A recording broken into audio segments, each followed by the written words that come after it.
Hello. Oh. Oh. The game started on the wrong screen. That's strange.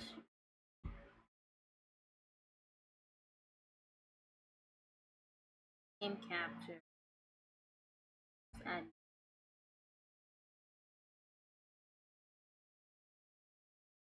pop it up.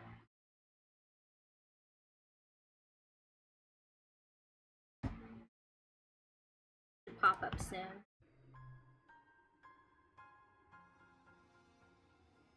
Okay, so it's not showing up. Hold up.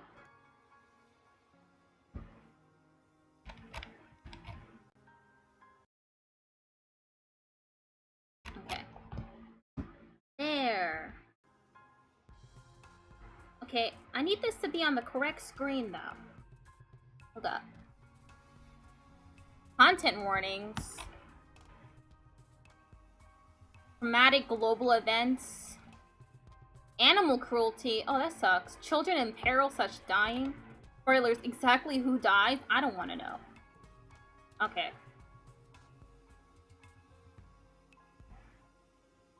Ooh, me.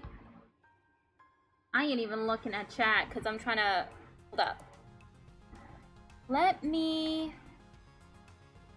Yes, run in background. I hate it when the fucking game stops. Okay. Full screen window windowed. Put it at 16. It will only let me do 60. Okay, now I have it on the correct screen.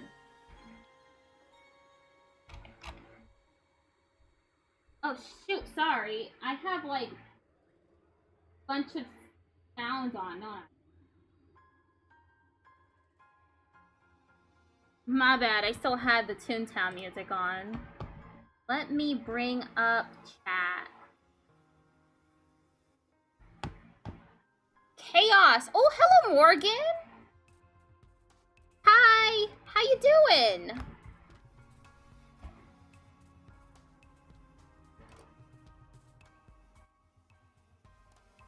Happy Pride!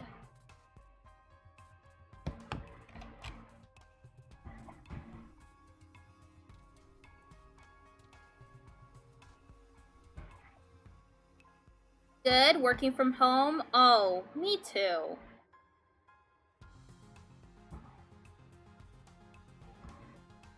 Okay. I have this game, and I have the other YouTube chat up. I hate it when I have two YouTube chats, and it's always like a roll of the dice whether the correct one's gonna pop up on the live stream. Happy Pride! So, I've heard many good things about, I was a teenage exocolonist. I've heard it from all the trans women. They're all like, this game's amazing, it'll change your life, it's beautiful, it made me cry. I yearn for the characters. I desire them. Fuck, I dropped my microphone. And now I want to know, equipped pets. I can equip pets? Okay.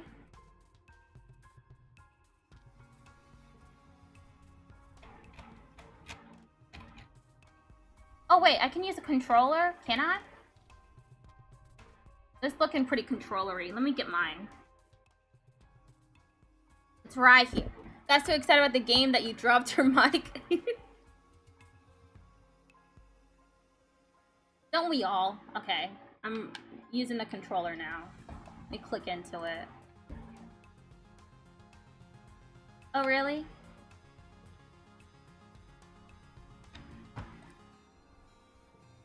Okay. The controller should be working.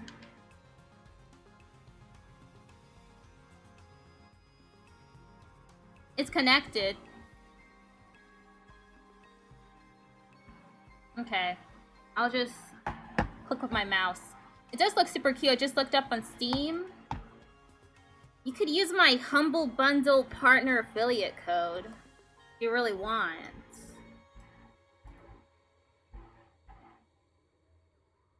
If you want to buy it. There's no sale right now, but it'll probably be on sale in a few weeks, to be honest. Okay. Let's click wake up. Warning, this game deals with mature subjects and may not be suitable for all players. Please see our content warnings in the system menu for a detailed list of themes and events. Okay. You wake to chaos, a confusion of light and heat and smoke. Fire! Your head is pounding. My heart is pounding, yes. You must have hit it and blacked out, but you aren't sure how you got here. Oh, what on Vertumna is happening? There's something important you need to remember. Your stomach lurches as the floor crumbles beneath your feet, then collapses. I forgot. Oh. Hey!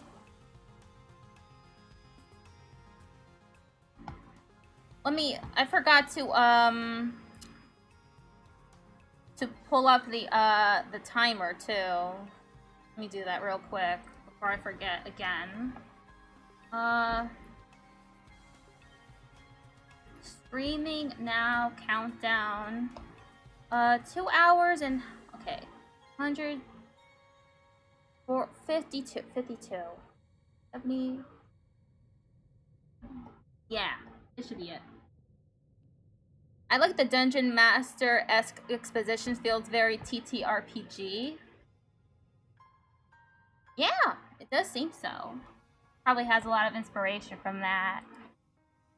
Your body aches and your eyes burn from the smoke. A figure appears through the flames. It's your friend. Your friend? Wait, why can't you remember her name? She's gesturing and shouting at you, but all you hear is a ringing in your ears. Climb out. You try to stand up, but one of your legs falls uselessly underneath you. It won't hold your weight.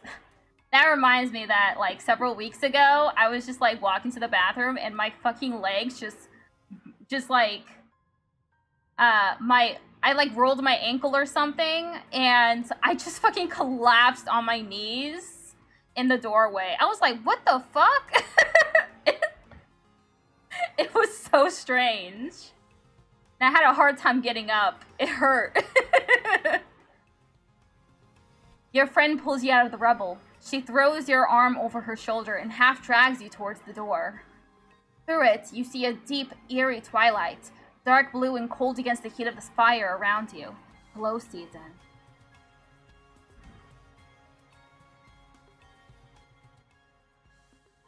For a second, I thought my microphone was off. That would have been terrible. I've had those hello legs while you know work moments. It fucking sucks. Glow season, what is that? Oh, it's a creature. Glowing eyes. You shake your head to clear your vision. Is that some kind of dog? Like from Earth? Oh! The creature howls and lunges, its jaws open.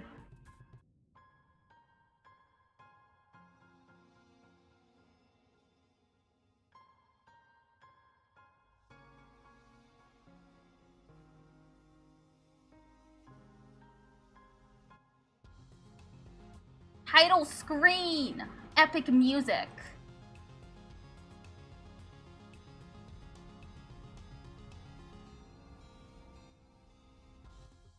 You are born on the Stratospheric, Earth's first colony ship, halfway through its 20-year voyage to a wormhole at the edge of the Sol system. Game over. Oh no.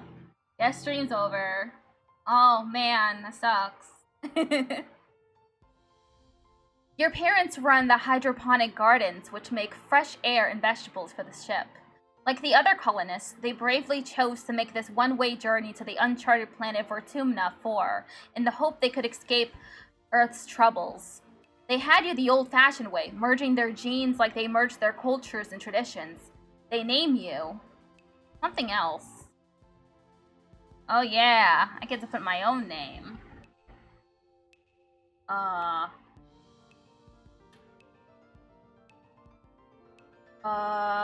Fuck.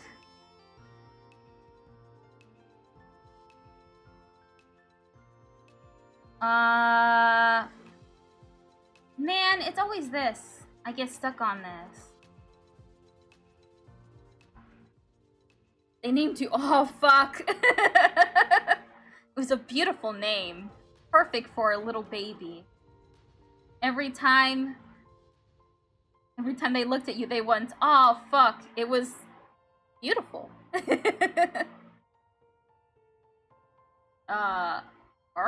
No. Goober. There! That's my name. It's Goober. Aw, cute. Goober's so cute. Goober's a they, them. He, him, she, her, they, them.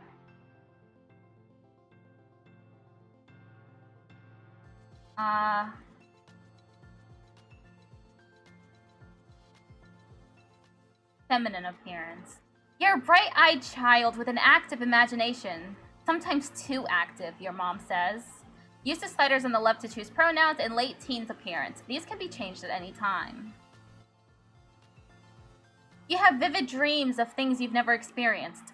Dirt under your feet, skies overhead, endless jungles, and strange animals. You wonder if this is what Vertumna will be like. Every child in the stratospheric is given one genetic enhancement. By age 6, you see the first signs of yours. Ooh. Extra fingers?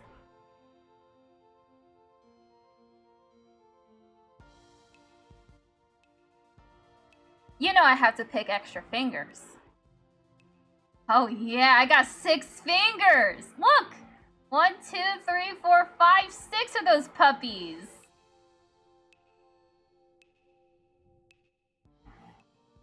You've heard that long ago, having a 6th finger would have been something you'd hide or even remove. But antecedent says some of the best musicians back on Earth have the gene for extra fingers, just like you. I have the gene for extra toes. Unfortunately, they never sprouted. I just have an irritating extra toenail.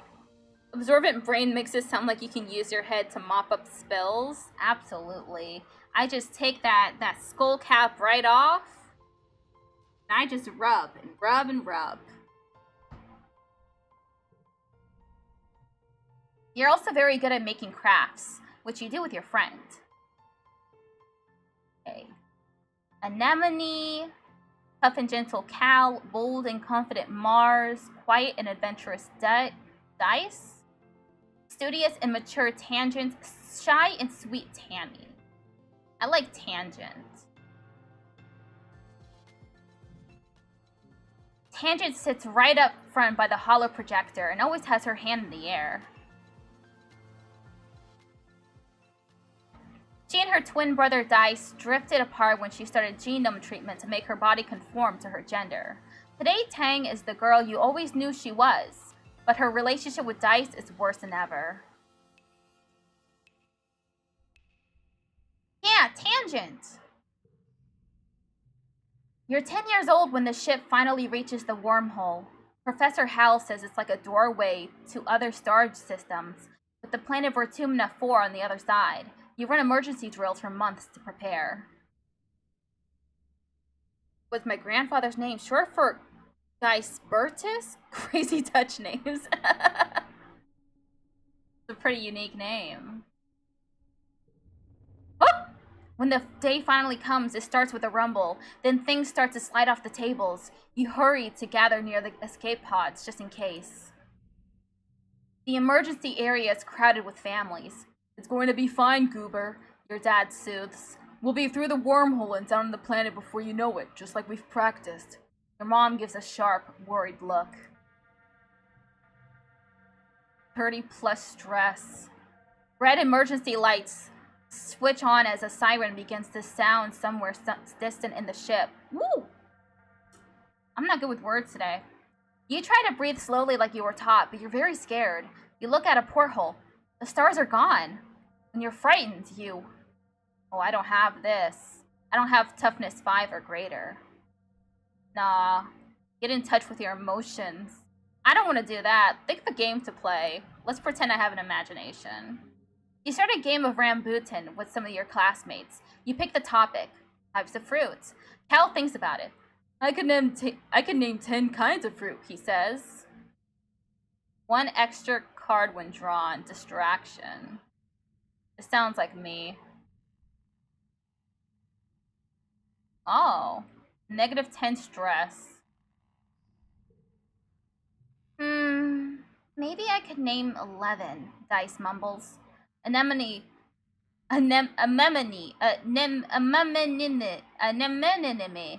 Anemone confidently counters with 12.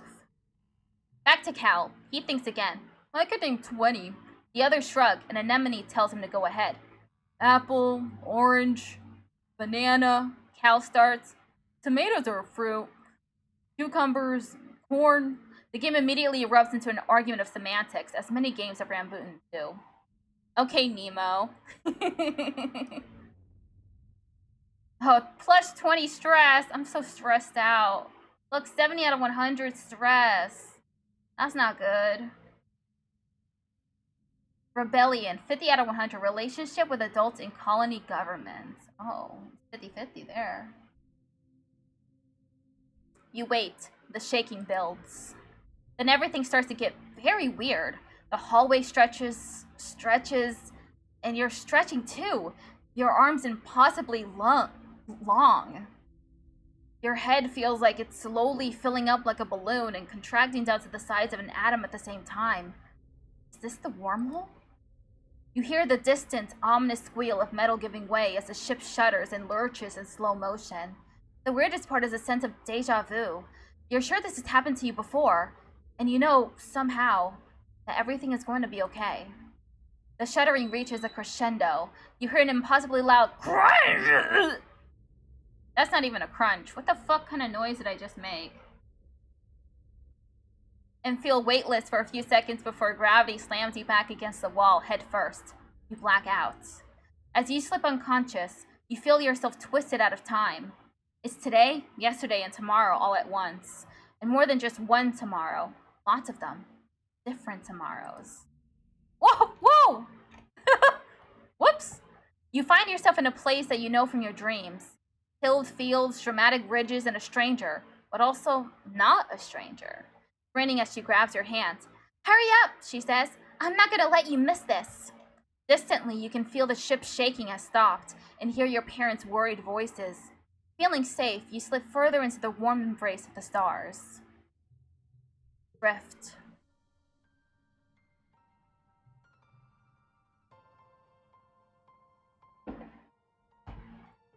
Gradually, your consciousness reforms.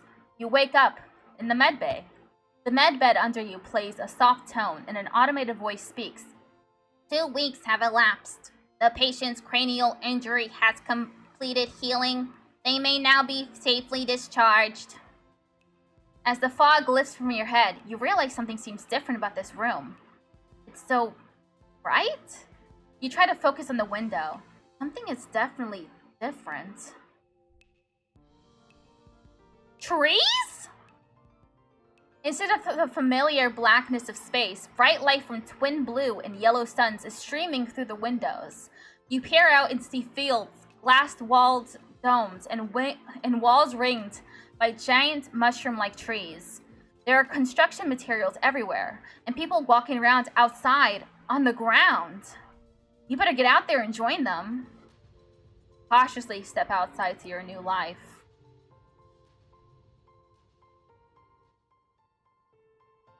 Aw, look at me! Oh, look at me, I'm so cute! Oh, now I can use my controller. Oh! Cammy jumps as you step out of the ship's quarters behind her. You're awake? Are you alright? You better go see your dad. She points southeast towards some geodesic domes. To walk, click on the ground. Click on characters to talk to them.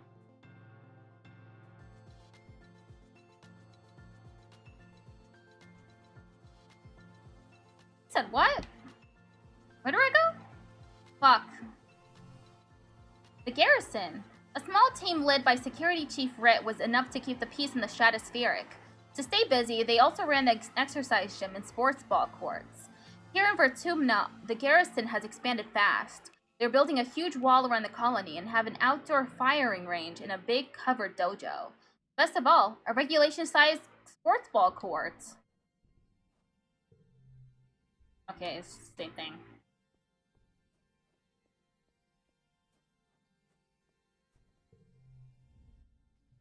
Engineering. A low throbbing noise comes from the engine room, which provides power to the colony.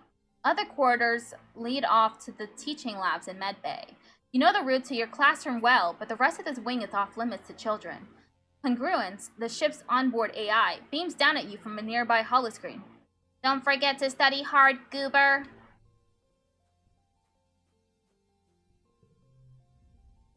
Cammy looks concerned.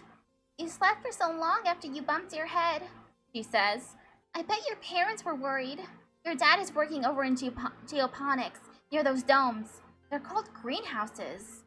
I would go with you, but, well, this is as far as I've been from the ship since we landed, Cammy stammers, blushing. It's scary outside.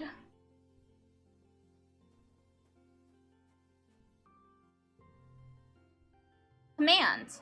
Command is a warren of long hallways with doors off to tiny nondescript offices. Everyone you pass seems to be hurrying off to something important.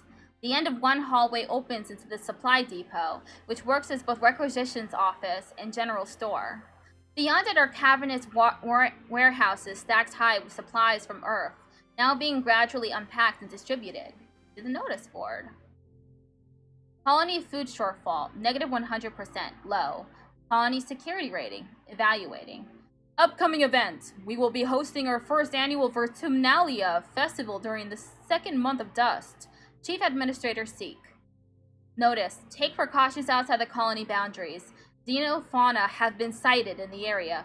Survey teams are investigating. Chief Surveyor Tonin. Current Council and Administration. I'm not going to remember any of this. Lulu.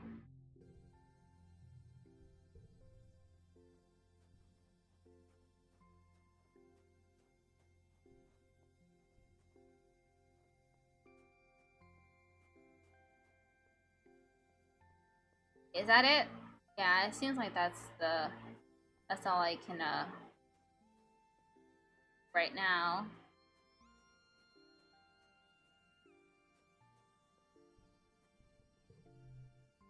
Geoponics.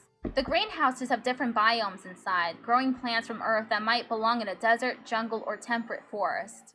Some are so delicate you have to spray off any germs in an airlock before you can enter. The seasonal garden outside is dotted with blue nobodies. Little flowers with what look like wriggling creatures stuck inside each one. A sign explains it's a decoy, meant to attract some kind of flying predator to come pollinate the flower. Goober! Your dad gives you a big, warm hug. I'm so happy you're finally awake. Dr. Instance thought it'd be best to keep you asleep while your noggin healed. Your mother and I thought you might sleep away the whole year, my snoozy little gooseberry. He checks your head and looks relieved. He was clearly very worried about you, but covers it with jokes and smiles. Aw, you love your dad. Welcome to Vertumna, he says, gesturing around you. You've never seen the stratospheric from the outside except in pictures. The ship has been separated in two, and parts taken off to form other buildings in a big wall around the whole colony. The alien jungle creeps right up to the wall. Only the geodesic greenhouses pass outside it, dotting their way up the hill. What's outside the walls? Oh, don't worry about that, my dear aubergine, he says. Nothing that could hurt you. We just don't want you getting lost in the big, big world out there. Oh, before I forget. He pulls a package out from his satchel and hands it to you. You blink and stare at it blankly. Don't you know what day it is? He asks. You honestly don't. You remind him that you've been asleep in medbay. Happy birthday, he shouts, wrapping you in a warm hug. Your birthday already? You feel a dizzying sense of deja vu. You stare hard at the wrapped package. You know exactly what is in there. You remember it. No, you dreamed about this package some years ago on the ship. Inside will be a small medallion in the shape of a sun that your dad made by hand. tell him you know what's in it? You describe the medallion, and your dad tisks as he hands you the package. Oh, who ruined the surprise? Was it Seek? I'll bet it was Seek. They hate fun. He grins and adds, don't tell them I said that. You start to explain that nobody told you, but someone shouts your dad's name. Listen, I'm so sorry, Goober, he says. But I have to get back to work. There was an accident when we landed, and... He stops himself. Don't worry, we're gonna fix it, your mother and I. Professor Howell is expecting you in classes if you're feeling up to it, your dad says, pointing west to the engineering wing in the rear end of the bisected ship. Then he points to the large doors you came out of earlier. Or you can relax in our quarters until you're feeling better. We'll talk later tonight, he says, then kisses the top of your head and ruffles your hair. Have a wonderful birthday, Goober. I love you. I love you too, Dad. Unlocked study humanities and engineering. To enter buildings, click on the door or the flag beside it, or get close and press enter or another action button. Then choose an activity for the month to gain skills and advance time. There are 13 months a year and 10 years to the end of the game. You'll have time to focus on a few things. Okay. Hello. You see Dice sitting on the ground beside some bushes. Is he hiding from somebody? He seems to be watching the gate in the wall to the south, where grown-ups are coming and going. Kids aren't allowed past the walls, he says quietly without looking up. They say there's nothing to be afraid of, but then why do we need walls? You stare at the gates and have a sudden rush of memory so strong that you think you might faint. You imagine something crashing through the wall, something enormous and dark and wriggly.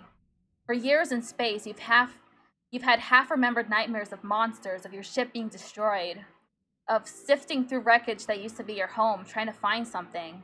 Your dad always told you the dreams weren't real. How do controls feel from an accessibility view? They feel pretty alright. I have a controller. For some reason it wasn't working when I first pulled up the game. I don't know. But, pretty good so far. Had a lot of settings. Too. Breaking you from your daydream, Dice whispers. I think there are monsters out there. I believe you. No, you don't, he says. You're being sarcastic, I can tell. Nobody believes me. He turns his back and ignores you. They're huge and wriggly and dangerous. Stop making fun of me, Dice pouts. You're as bad as Mars. Pretends not to notice you. Need bravery 20 or greater. Done. Okay, I can't even talk to him no more. Hi! Hiya, Goober! Anemone seems really at home here. She's rolling a sports ball around with her foot, making patterns in the weird blue snow. This stuff is different from snow on Earth, she tells you, because it ain't cold, but it's still neat and you can make stuff out of it. Your foggy head clears a little. Anemone is simple, physical, real. You always feel grounded near her. Have you seen any monsters? Nope, just some little bugs. The grown-ups would say if there were monsters, right? He shrugs and smiles reassuringly. Even if there were monsters, Chief Red would beat them all up, so don't worry. My mom says we're safer here than we were in the space. You both look over the wreckage of the Stratospheric, the spaceship where you were born. Anemone's mom, Auntie Sedent, is probably right about that. Look what the wormhole did to your ship. What are you making? Just snow spirals, she says. But earlier, me and Cal made a big snow pile. You missed it while you were sleeping in Med Bay. She smiles her broad, gap-toothed smile at you. Now that you're awake, we can play. Why aren't you in school? She smacks her forehead. School! I wondered where everybody was. I guess I'm gonna be late for a humanities class. She doesn't look very worried at you. I like Anemone. Yeah, Anemone's cute. It's okay, she says. Professor Hal is chill. He won't mind, but we should probably go now. She grins and starts running towards engineering. Hey, Racia! No fair! She's getting a head start! Anemone, no! She's spunky. Get back here! I don't want to go to school, Anemone pouts. But I guess we have to. You know how to get there, right? Through the door in the engineering ring right behind me. You know, the big thing with the rockets on top? She laughs. I was confused too at first. I'd never seen the ship from the outside before.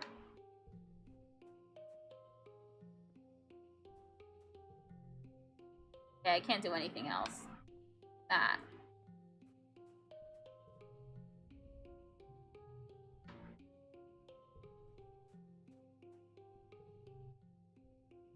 The ship's quarters are where everyone sleeps, eats, and hangs out. The private bedrooms are small. You share one with your parents, so colonists spend most of their time in the big common area. There's a lounge and cafeteria and a crèche where all the little kids and babies are raised communally.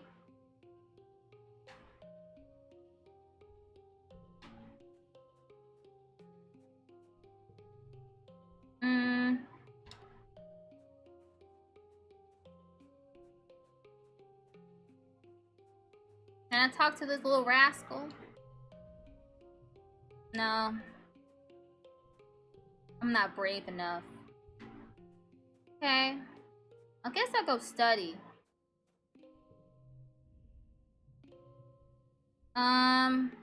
Let's study humanities. Welcome, Goober, Professor Hal greets you. I hope you're all warmed up and ready to study the glorious humanities. History, literature, language, media, and philosophy. And yes, if you're lucky, we'll have a little ancient earth poetry too. He seems excited about that last bit. By the way, if anyone is interested in taking engineering classes, please register through Congruence's scheduling system when you have a chance. She'll be helping me teach them. Today's assignment is an easy one, Hal says with a yawn. Because I was up late preparing Congruence's subterminal and I could use a nap. I'd like you to write an essay on what the vtuber colony means to you. Just doodle instead of writing. Fuck that. True to his word, Hal leans back in his chair and begins to snore. You doubt he'll even bother reading this assignment, so you just practice drawing made-up animals on your hollow palm instead. +2 creativity. +1 from extra fingers for... Aw, oh, hell yeah! The extra fingers are coming in handy already. When Hal wakes up from his nap, he asks a few students to read their essays to the class. You're docked a few kudos when he discovers you didn't bother to do the assignment. He thinks your animals are pretty cool, though. That's okay. That's exactly what I would do, though. Extra fingers are coming in handy. Ah, yeah! When you work or go to class, you'll pick a quick card challenge as the month passes. Move cards to fill the 5 panes and make the best hand you can. Yes, order matters. Your total in the circle on the right reaches the goal value, you win. Depending on your cards, some challenges can't be won, but you still get a reward for doing your best. Okay.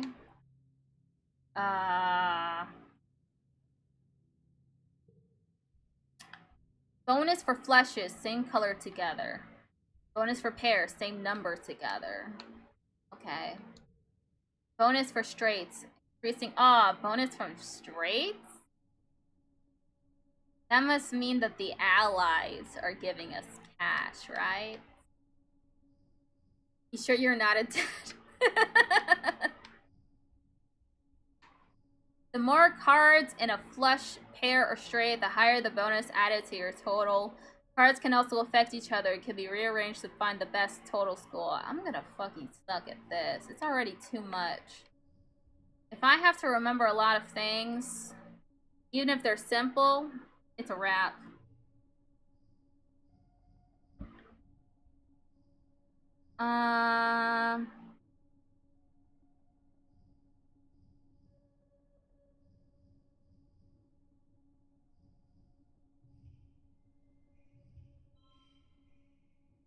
What? Whoa!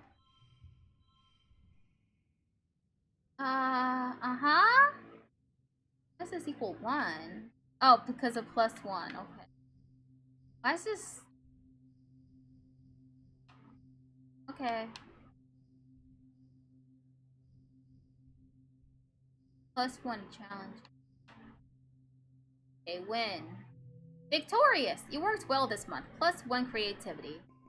Your skills increase when you work or go to school, with extra skills if you win the challenge, and a kudos bonus if you make the highest scoring hand with your cards. Working also increases stress, which prevents you from working if it reaches 100. To relieve stress, take a month off to relax in the quarters wing. An entire month? Is there a straight month? I hope not. They should all be curved.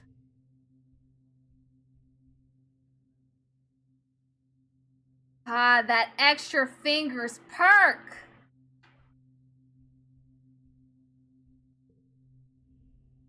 Your parents have been working from first dawn to well after dinner every day. You know growing food is an important job, and it's vital to get crops in the ground right away, but there seems to be something more than that. It's such a change from growing up in the stratospheric, when you saw them all the time. You stay up and wait for them at night before going to bed. Though you can tell they're exhausted, they make an effort to spend time with you. Why not? I don't know. I'm sorry we haven't seen much of you, little gooseberry, your dad says. Your mom watches you as she works a pebble out of her gardening tiller, which also serves as a crutch. How have you been holding up? School's so boring. Your mom gives you the look. Goober, things are different now that we've landed. You won't be a kid for much longer. You have to start thinking about the future, and that future starts with a good education. Your dad has a more sympathetic smile. You just have to find a subject you like. And you know, Professor Hell will give you kudos if you get good grades. You can spend those at the depot once it's open. You know, says your dad, raising an eyebrow at your mom, I think there are lots of different ways to learn, and school is just one of them. You can learn from working on a hobby or by helping a friend. Your mom shakes her head and sighs, though you can tell she's trying to put on a gentle expression. We both agreed that this colony is an experiment, and that means we're going to do things differently than on Earth. You're old enough now to start making your own decisions about your education and future. If that means you find your own way, we'll accept that. Your dad puts a hand on your shoulder. We'll be proud of you no matter what you do. Try talking to your friends. They may have ideas for how you can spend your time. And come by geoponics, your mom adds. We could use your help. Unlocked shoveling dirt in geoponics. Early quiet. Mid-quiet. Next month. Quiet season. Age 10.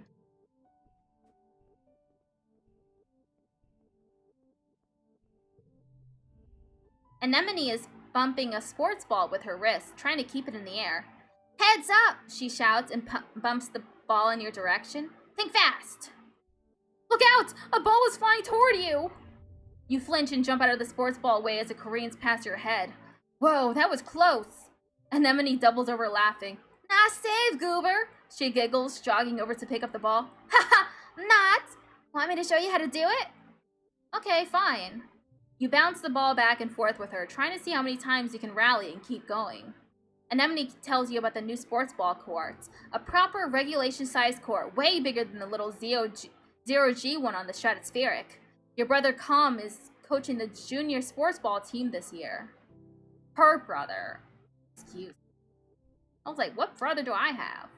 He's so great, she says. He's good at everything, especially spiking. He's coaching me to play awesome like him. You should come join us. Unlock sports ball in the garrison. I don't want to go to school, Anemone pouts, but I guess we have to. You know how to get there, right? Oh, never mind. She's already said this to me before. Hello, my little potato, your dad exclaims, smiling warmly. What have you been up to today? Just hanging with my friends. That Cal's a good boy, he says. And have you seen Anemone? She's been out by the garrison playing sports ball. I think she spent every day outside since we landed. He chuckles to himself. Guess that's what happens when you've got enough brothers to make your own sports ball team. He breathes deeply and looks slowly around. Vertumno is magnificent, isn't it? You nod. Seasons, he shouts, throwing his hands wide. I missed seasons. Back on Earth, it got much, much colder, and the snow wasn't half as pretty as our spark snow. He sighs, stretching. You just wait until dust season. Both the suns will be high in the sky, and it'll be real hot then. You'll see. What's up, my punky pomodorino? You find your mom hard at work setting up the greenhouses with a small construction crew. You've seen these plans pinned to the wall of your family's quarters for years now. These geodesic domes will house the more delicate plants from Earth: spinach, tomatoes, maybe even fruit. She takes a swig from her canteen as you approach. Looking for something to do? She asked. Remember, Goober, you're responsible for your own schedule now that we've landed. You can decide how to spend your time, so long as it's productive. She points toward the engineering wing. In the back half of the stratospheric severed frame. God, I can't speak at all today. Professor Hal's still expecting you in class, but a well-rounded education includes practical application. You're old enough to help with the work around here. She claps her hand on your shoulder. I've got another minute. Anything you need to know? What are you doing in geoponics? She looks down and nudges at a sprout growing between her feet. It's green, the color of Earth plants. We're doing our best, she says, but it hasn't been easy. Hi, Velofa, how you doing? Welcome back to my chat.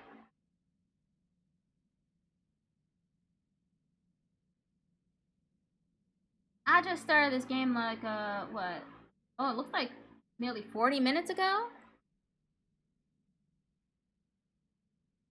Not much has happened yet. I just made my character. Named it Goober. I'm talking to my mom now.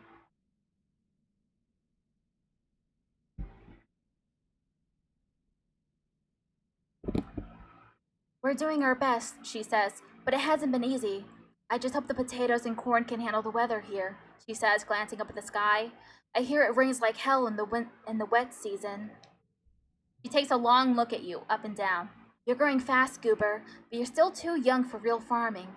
Instead, well, there's a lot of soil that needs to be hauled. Seeing your disappointment, she nudges you on the shoulder. Don't pout. It'll help build those muscles. You'll need them now that we're out in the real world doing real work. Out here, we have to rely on our physical strength. She flexes her biceps. Your mom is really strong. Strong mom! Strong mom! What's happening in engineering?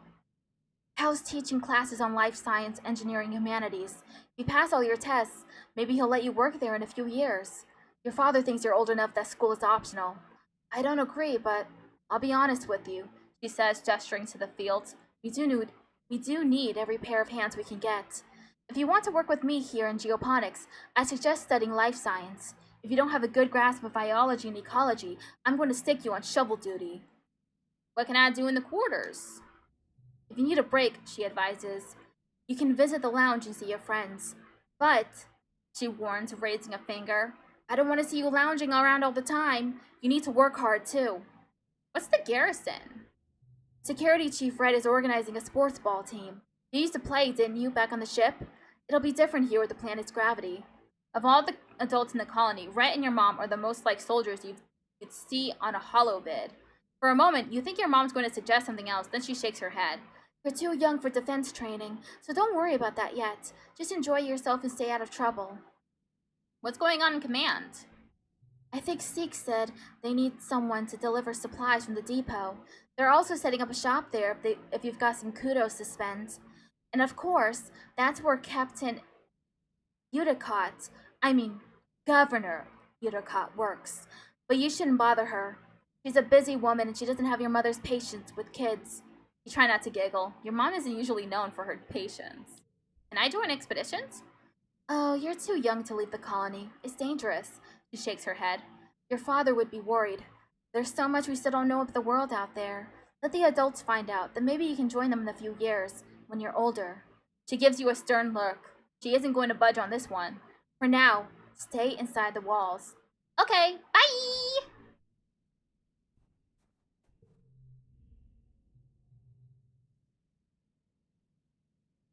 Oh no, it's all the same. I can't talk to Dice again.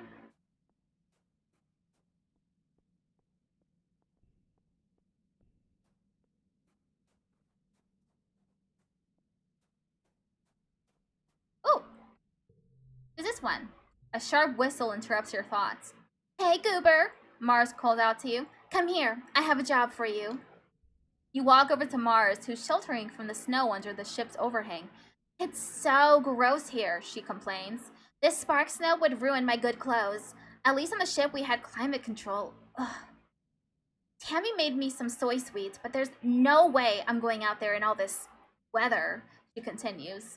Since you like running around in it, could you fetch them for me? Okay, whatever. Good, Mars claps. She's probably just down the hill near our quarters. Mars sighs. She's scared to take more than a few steps from the door. All she wants to do is hide inside and make sweets. Mars puts out her hand expectantly. Give it here. I don't have them yet. Then what are you doing here? Mars scolds you. She's right down the hill at the end of the ship. Mars points toward Tammy, who's staring obliviously at the sky.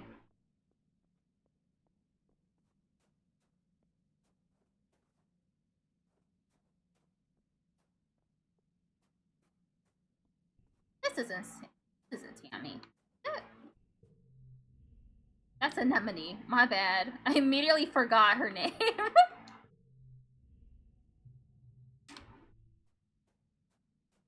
Oh, this is Tammy. Tammy is staring obliviously at the sky, smiling to herself. She's startled as you approach. Oh, hello, Goober, she says, putting her hand to her chest. Do you need something? I'm here for Mars's soy sweets? Tammy smiles at you. Oh, it's so nice of you to help out Mars. She's a very important person, you know. She hands you a box wrapped in a pink and yellow scarf. One order of mango soy sweets made fresh this morning, she says. Please tell Mars that she can have this scarf back, okay? She used some of her kudos to nanoprint it for me because it's so dusty here, but I think I'm getting used to it now. Tammy smiles again and tucks her hair behind her big elven ears. Mars is so cool, she says fondly. Sometimes she's kind of bossy, but I know she really cares too. You see Tammy sitting quietly near the entrance to the lounge. You've known her for, well, your whole entire life. Back on the ship, you were her study partner. Tammy was awful, just awful at Earth history. She thought Europe was the name of an English queen and the Pacific was a famous ceasefire treaty. Facts go in one of her huge ears and back out the other. No matter how hard you tried, she never seemed to improve. Her ears perk up hopefully when she sees you. Hello, Goober. I was hoping you can help me with some homework? Of course. Oh, thank you. She bounces up and down. You spent a couple hours trying to teach her the difference between exothermic and endothermic reactions. One makes heat and one absorbs it. Why is this so hard for her to understand? The thing is, Tammy never loses heart when she fails a test or gets an answer wrong. It's inspiring, even though sometimes you feel like you get dumber after studying with her. Oh, how harsh. -1 reasoning? We literally lost intelligence because we were helping her? That is amazing. I ate them. You did what? Mars shrieks. Those are mine! Tammy made them for me! She crashes her arms and huffs at you. I knew you wouldn't be good at delivery, she says. That's what I told Administrator Seek. Mars gestures to the door behind her. I think they're still looking for delivery people if you want to make it up to me, she says. Tell Seek I referred you. Just try not to eat your next delivery, nullhead. I was just kidding! Oh, hi, Goober. Marzipan looks bored. Oh, her name's Marzipan. Okay. My dad's made me come out to get some fresh air. Then I was so fresh about it. It's always full of acid, snow, or pollen, or water, and I don't know which is worse. I need to persuade her in order to tell her about your day. Okay. Look, Marzipan, it was a joke, okay? I was pranking you. Tammy's dad is the head of expeditions, which means he's out surveying the jungle every day. This morning you see her crying in the doorway as he leaves. I don't like when he goes out there, she sniffs after he has gone. But he's so brave. So are you. That's why I like you, Goober.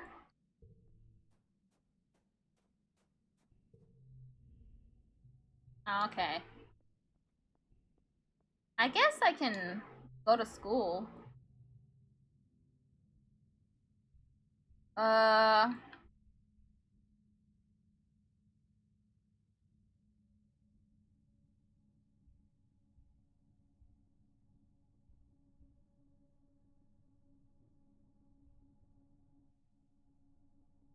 Oh, because Tangent is our study buddy. Okay, let's do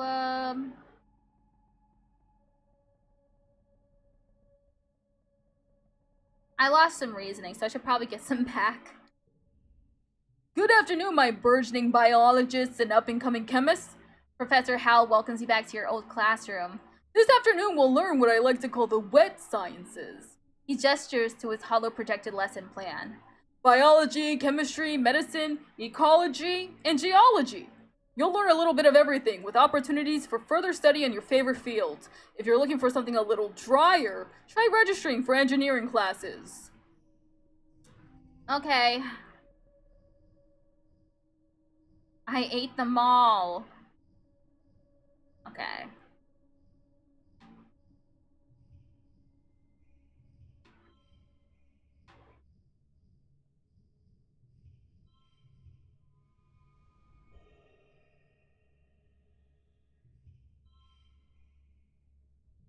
Hey, I win.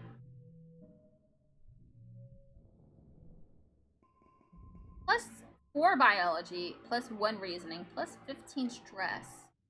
This week you had a few more bouts of deja vu, remembering what somebody's about to say or do just before they do it. Sometimes they actually do it, but not always.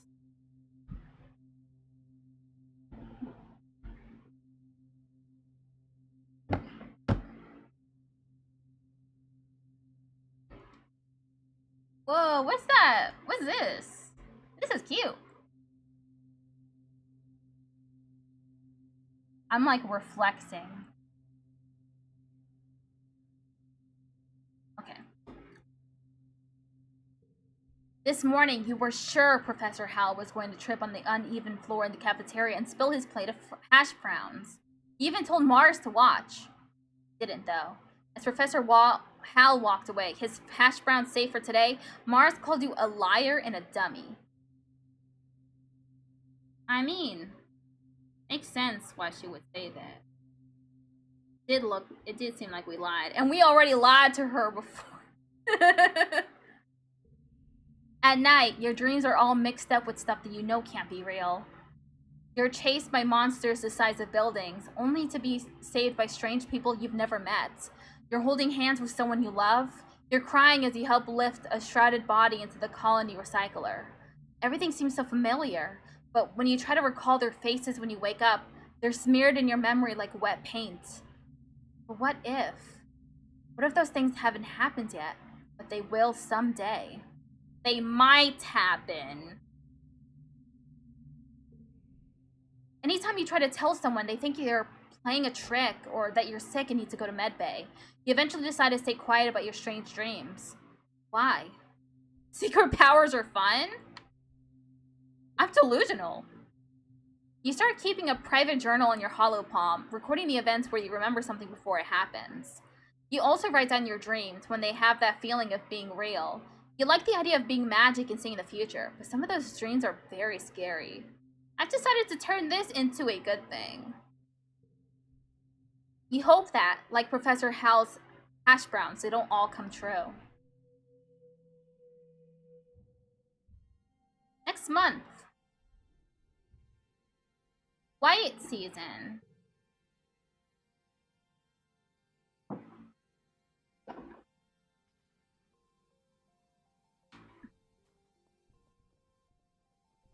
I haven't really talked to Tangent in a while. Mostly been talking to Anemone, Tammy, and Marzipan. Tangent is hunched over her hollow palm, frowning and poking angrily at the air. She speaks without looking up at you. Professor Hal wants us to prep a list of native flora with pictures. There should be a catalog in the colony HoloNet, but I can't find it anywhere.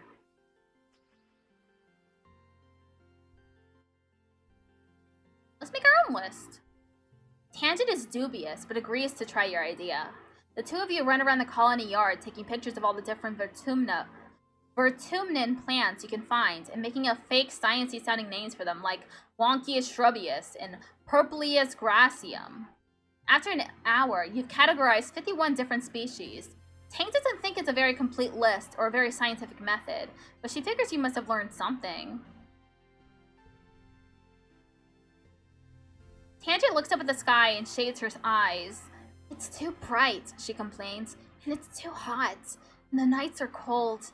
Living on the stratospheric meant we never had to experience discomfort. Remind me, why aren't we putting our resources into repairing the ship? Okay, let's do our daily talk with Anemone. Anemone is running around the sports ball court, touching her hand to the ground at each corner. 18, she counts. 19! When she reaches 20, she collapses into the grass and checks her hollow palm. I'm training, she explains. My big bro Cobb says I have to get my legs climatized to the planet if I'm gonna be team captain like him. Okay. Have fun!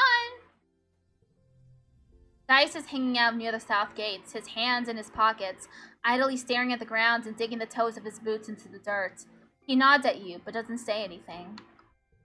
Aww, I want to talk to the little goober. Wait, I'm Goober.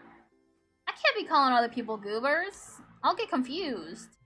Hal is riding around the geoponics gardens on his hoverboard. The board comes to a sudden shuddering stop in the rocky ground in front of you. Hal falls off, but catches his balance before he eats dirt. Hi, Goober. Real ground is way harder to hover on than ship floors. There are bumps everywhere. Yeah, that sucks. We all have to adapt. Maybe hoverboards don't work outside? Oh, they totally do, Cal explains. I've been all over the place on this thing.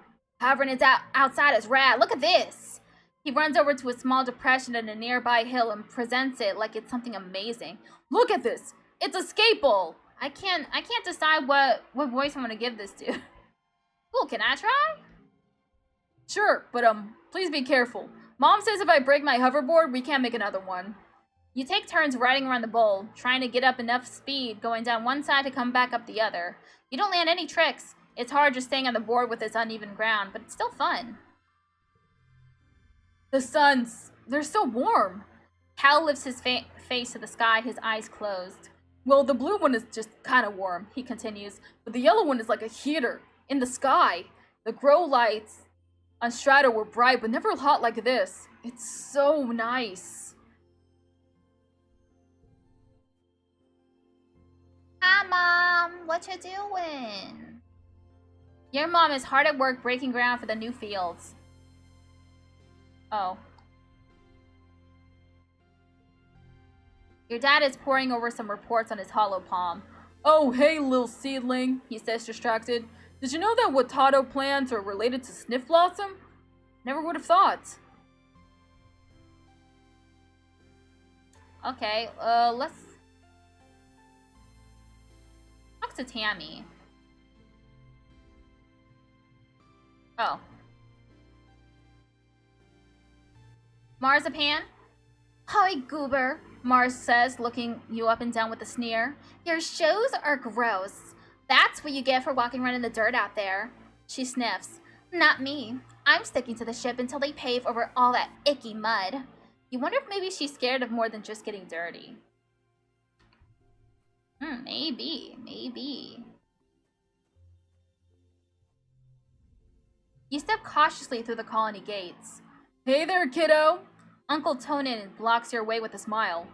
I'm afraid expeditions are off limits for now. It's not safe out there for kids. You better toughen up so you can join the squads when you're older. You get the map? What do you want to know about the Prosaic Plains? The Prosaic Plains lie far to the north of the colony, where the higher elevation and natural tilt of the planet makes bromidic snow fall more regularly in every season. Though prone to sudden storm flurries, the plains are a relatively safe place to explore, filled with mostly herbivorous xenofauna. The Valley of Vertigo. The Valley of Vertigo is a low-lying trench to the east that's dense with pollen-producing trees. There's a wide variety of edible food here, both plant and animal products, leading to some of the explorers calling this place the breadbasket of Fortuna. There are a number of animals here that geoponics would be interested in domesticating. The Western Resting Ridge.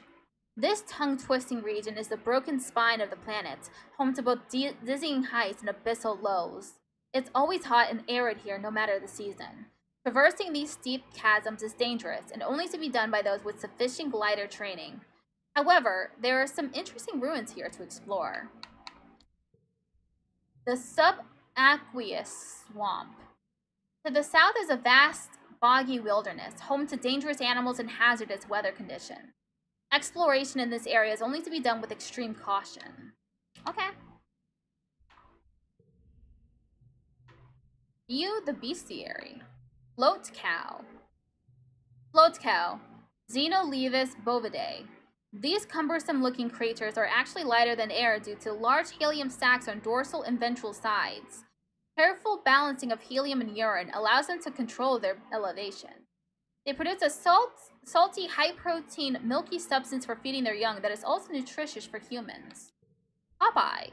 Common hawkeye. Xenophilus monopodus.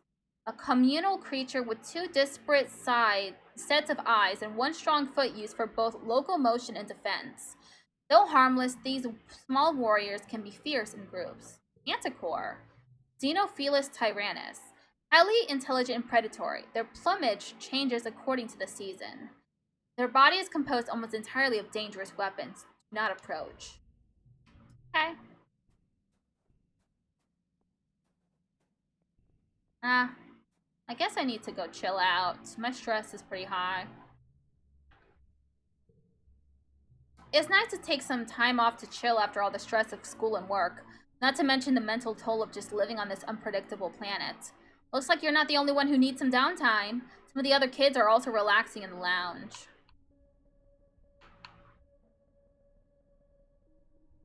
Approach Mars and Dice. Okay, but you do stink, you hear Mars defend herself. It's not my fault that you can't tell. Maybe your nose stopped working, but the rest of us can smell it, and... She waves her hands in front of her nose and makes a PU gesture, then turns to you. He smells awful, right, Goober? Being a bully? Do a sniff test? You make a show of sniffing the air around Dice as he stands uncomfortably still. His clothes are a little dirty, but he smells fine to you. Kind of faintly boyish, like leaves and grass. You tell this to Mars. Leaves and grass? Ew, yes, she says, nodding. That's exactly what I meant. If you think that smells good, you're both hopeless.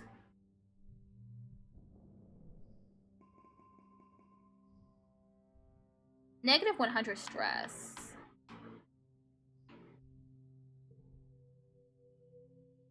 Ooh, what's wrong, Tammy? You sick? She's looking a little red. Early pollen. Oh, maybe she's just got allergies.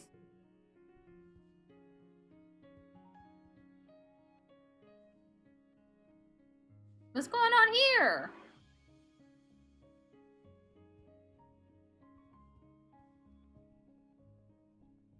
Hey, Anemone. Anemone holds her stomach as you approach. Does air here make you feel hungry all the time, or is it just me? She wonders. I feel like I could eat a whole one of them mushroom trees. Just, She mimes shoving a whole giant mushroom in her mouth. Hey, Dice. Dice is sitting on the ground just outside the gate, under the watchful eye of some working expeditions. We're just as stuck here as we were on the ship, he mumbles, but he doesn't say anything else after that. He is not having a good time, and also Mars is bullying him. Tangent sniffs the air. It stinks out here. Not just one stink either. Every day it's a new stink. Hay smells like... She wrinkles her nose. Like that time the waste reclamation unit broke down. Yuck. You haven't noticed the smell. She sure is sensitive. Or maybe she just likes the stale air inside the ship better.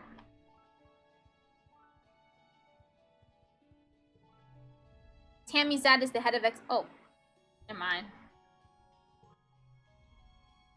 Cal runs up to you, streaks from foot to neck with purple dirt. There's so much space! Me and Anemone just ran for 20 minutes and we never ran down the same path twice. He leans over and raises his hands on his knees, breathing heavily. Hoo-wee! She's so fast! I have all these kudos and nowhere to spend them yet, Mars says, sighing.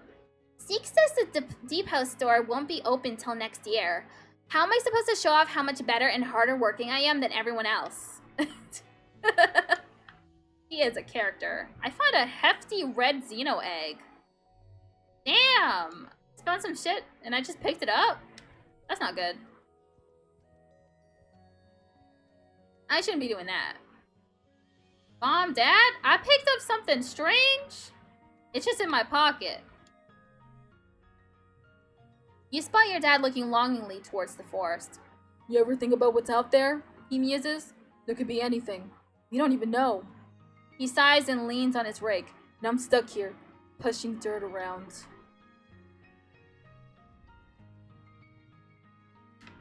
And I can never talk to Mom about anything. No, can I give you this? I picked up something. Does no one want it? Friends? I'm pretty close with Tangent already. I got 2 with Mars. Why am I a closer friend with Cal than Anemone, even though I've been talking to Anemone more? Oh, look! How many new people? 1, 2, 3, 4, 5, 6, 7, 8, 9, 10, 11, 12, 13, 14, 15, 16. That's 16 people we haven't met yet. How exciting. Let's save.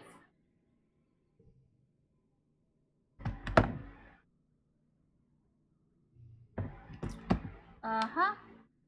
And character tree. Memories. Here? You'll keep adding to your deck as you age and can forget cards by spending time relaxing. You have a limited number of gear slots based on your organization and other skills. Click gear to equip/unequip it. Collectibles that you find while exploring may be given as gifts to friends or used during challenges for one-use bonuses. Oh, like this shit I just picked up? Yeah, that's a collectible. +1 to a card. Change suit to tough.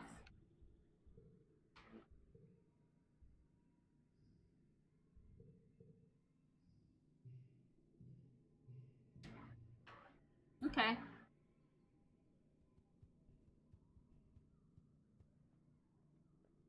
No one else I can talk to. Okay. Let's go to school. Let's study humanities. There's some sort of emergency in engineering that requires Hal's attention, so today's class will be taught by the ship's artificial intelligence, Congruence. Good morning, Congruence chirps. Today, we're going to talk about the formation of the Vertumna group and our decision to leave Earth. It's a very exciting topic, and we think you're finally ready to hear about it. Let's dig in. You know how it started. Economic and environmental instability, coupled with deeply entrenched hatreds, had thrown the Earth into chaos. You know how it ended. In that chaos, your parents formed the Vertumna group with a plan to leave Earth. 20 years later, they and their star-born children, you, slid through a wormhole and ended up here on a planet you called Vertumna. But there's so much you don't know. Congruence pulls up a hollow projection of an unassuming human with a firm maternal gaze. This is Planktonic Ascendant Wang Botha Schmidt, she says, the spiritual leader of the Vertumna movement. They were what people called a speculative fiction writer. The Vertumna project proved that their writing, though speculative, was far from fiction. Wait, a sci-fi author? Yes, Congruence tells you. Their best-selling novel, Life Beyond the Einstein-Rosen Bridge, told the story of a fictional utopia on the other side of the real-life anomaly at the edge of the solar system. Scientists had been investigating the wormhole for years, but it took a poet to imagine we could travel through it. Wang Botha Schmidt's writings centered around the idea of humanity building a technological utopia on another world. Translated to 100 languages, this was a compelling idea to people at the time, so fans started connecting in vert space. Far from just a book club, these people bonded over mutual aid amid the increasing unrest in their own countries. They were committed to Wang Botha Schmidt's idea of a future where everyone is treated equally without prejudice. But they realized it couldn't be done online, Congruence tells you. Though committed to social justice, the group saw the impossibility of forming a true egalitarian society while also reckoning with their own implicit biases in the diverse context of their real lives. They realized that this was the work of generations and the solutions must look to the future as Wang Botha Schmidt did. So they got together. The image of a squat concrete building with a rooftop garden replaces Wang Botha Schmidt. Around the edges of the classroom, the holo projector gives the impression of towering walls topped with razor wire. The first Vertumina colony, congruence tells you. 400 people volunteered to sacrifice their own cultural beliefs to walk through these doors, agreeing to come up with a new way of life that would be taught to their children. Babies were conceived from egg and sperm donors chosen by lottery and raised communally like you as the second generation of the Vertumina group. Those babies were your parents. Wait, was this some kind of cult? So they mixed their cultures. The holo projection now shows the compounds under siege. As more colonies were founded, word got out about the Vertumina group's social experiments. Congruence continues. Assimilationism was an unpopular ideology at the time because it had been used to commit terrible genocides on Earth. This, combined with panic that the Vertumina group was destroying the family unit or raising an army of gene-tech super soldiers, brought the colony under attack from all sides. The cultural assimilation is horrible. In leaving behind inherited traditions, rules, and resentments, the hope is that humanity may be wiped clean of centuries of intergenerational trauma. Congress sounds like she's reciting doctrine. Even the first group of the Vertumina group wasn't certain it was possible. You're the beginning of the new beginning. Who knows what you'll be capable of? You get the feeling you're not going to get a nuanced answer from the ship's AI. The image of the burning compound is replaced with the stratospheric on a launch pad. Luckily, the next phase of the Vertumina project was ready to launch. 100 colonists were selected to leave Earth on a colony ship to seed a far-flung corner of the universe with a new human culture. She smiles. The ultimate goal of the Vertumina group was you, children, she says. A generation raised, completely unburdened by troubles that plagued Earth. Isn't that lovely? But how did they build the ship? So nobody on Earth was like us? Those Vertumina group members have a unique culture, Congruence replies. But it's formed from a combination of many heritages from Earth. Even the language you speak, Esperanto, was invented to bring people together. And don't worry, Congruence exclaims. You brought your best heritage with you. You're humans. But how did they build the ship? Orbital voyages were a hobby for the ultra-rich in an earlier century, so there were several relics to be found in museums, Congruence replies. The difficulty was not in acquiring a ship, but in making it space-worthy and in the logistics of the launch itself. The group crowdsourced enough funding to purchase and repair the ship, Congruence smiles. As for logistics, well, you are speaking to the solution right now. I was acquired by connected group members, along with the gene tech that created you and your parents. The Stratospheric was the first manned vessel to navigate the wormhole at the edge of the solar system. Given the state Earth was in when it left, it may have been the last. What was Earth like when they left? Terrible. Congruence shows you some dire demographics. The institutions that had given people the illusion of safety were torn down and wars were rampant, both resource-based and ideological. Large parts of the Earth were rendered uninhabitable by climate change, pollution, and nuclear war, especially the critical food-growing regions of the world. The Vertumina group wasn't the only ones trying to escape Earth, but as far as we know, we are the only success. So much information. Your head is so stuffed with ideas it might burst. Professor Hal and your parents never mentioned this stuff before. They waited to tell you because they wanted you to grow up without feeling different based on your genetic makeup or family history. It's hard to imagine having a different culture than your neighbors. You wonder what it's like. Everyone's celebrating different holidays, eating different foods, speaking different languages. Are you missing out, or are you better without it, like the original colonists believed? It's hard to say, as the decision was made for you long before you were born. All you can do is be the best goober you can be. I'm gonna be the best goober I can be, yeah!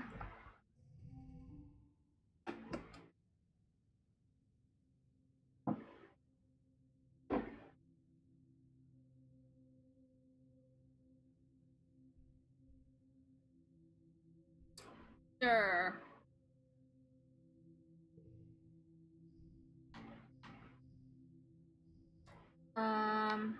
let's do...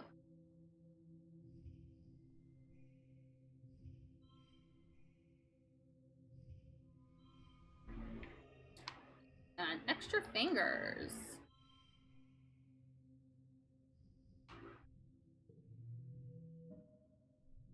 Man, my extra fingers perk is the best. You wake from an afternoon nap. You squint into the pink-tinged light slanting through the windows. You must have fallen asleep in the lounge. Tammy's shadow falls across your nest of pillows. Oh, I'm sorry, Goober, she says, giggling. I didn't mean to wake you up. It's just so nice outside with pollen sparkling in the sunlight. I wanted to open the windows. You rub your eyes wearily. Ugh, you're having the weirdest dream. Since you're awake, you should visit the cafeteria. Auntie Seaton is making a new kind of candy. She says it's made of cotton. Isn't that weird? I have to go tidy the creche first. Then I'll meet you there. Save some for me, okay? Tammy skips off towards the creche, humming to herself. Go get that free candy! In the cafeteria, Auntie Seaton is cheerfully handing out masses of pink candy, puffy and soft like clouds. Oh, Goober, she says, handing you a wand with some candy spun around the end. Here, try some of this. We used to have it on Earth. You pull off a piece and give it a taste. So sweet at first and your mouth puckers. You never tasted anything so sweet and so real. It's not at all like the soy sweets that the kitchen nanoprinter can make. It melts in your mouth, leaving a gritty residue on your tongue. You wait until everyone is gone, but Tammy never shows up. You look down at the cotton candy in your hands. It's wilted a little from the humidity, but it's kind of like her hair, you think. Pale pink and so soft. You keep some to give her later. You're relaxing in your family's quarters after dinner. Your mom had to run off on some kind of council business, so you and your dad are playing a hollow game together. When you're just about ready to head off to bed, your mom returns. You can tell from the defeated slant of her shoulders that something has gone terribly wrong. Your dad starts to ask her what's happened, but she waves him away and approaches you. She sits down and takes your hand, holding it between her two strong, dirt-creased ones. Goober, I'm so sorry to have to tell you this. Oh no, Tammy's dead? They killed Tammy! Oh shit! Oh, how the fuck did that happen? How did she die? She starts. Her mouth quivers as she swallows, working on her next words. There was an accident this afternoon. In the creche. Your classmate, Tammy, has died. You try to understand her words. Tammy? Dead? That's not possible. You suddenly remember the cotton candy you were saving to give Tammy. Pink and fluffy, just like her hair. You put your hand in your pocket to get it, but what comes out is this sticky, dark red lump of hard goo. You stare at it, your mind blank. Gain status in mourning. Plus 50 stress. Ask what happened. Your mom tells you as simply as possible that Tammy was killed by an electric shock from a broken holo projector. It was just an accident. You press her for more, for an explanation. A little girl is dead, someone you've grown up with, someone so much like you. She wasn't sick or anything, you just saw her this morning. She was right there. Why? Your mom's eyes are sad when she tells you. Sometimes, there's just no reason why. You aren't used to dealing with death and you don't know what you're supposed to say or do. You sort of mumble, okay, then get changed and crawl into bed a full hour before your bedtime. You try to fall asleep, but you toss and turn for hours. You eventually drift off to fitful dreams of that small, sticky red lump of cotton candy.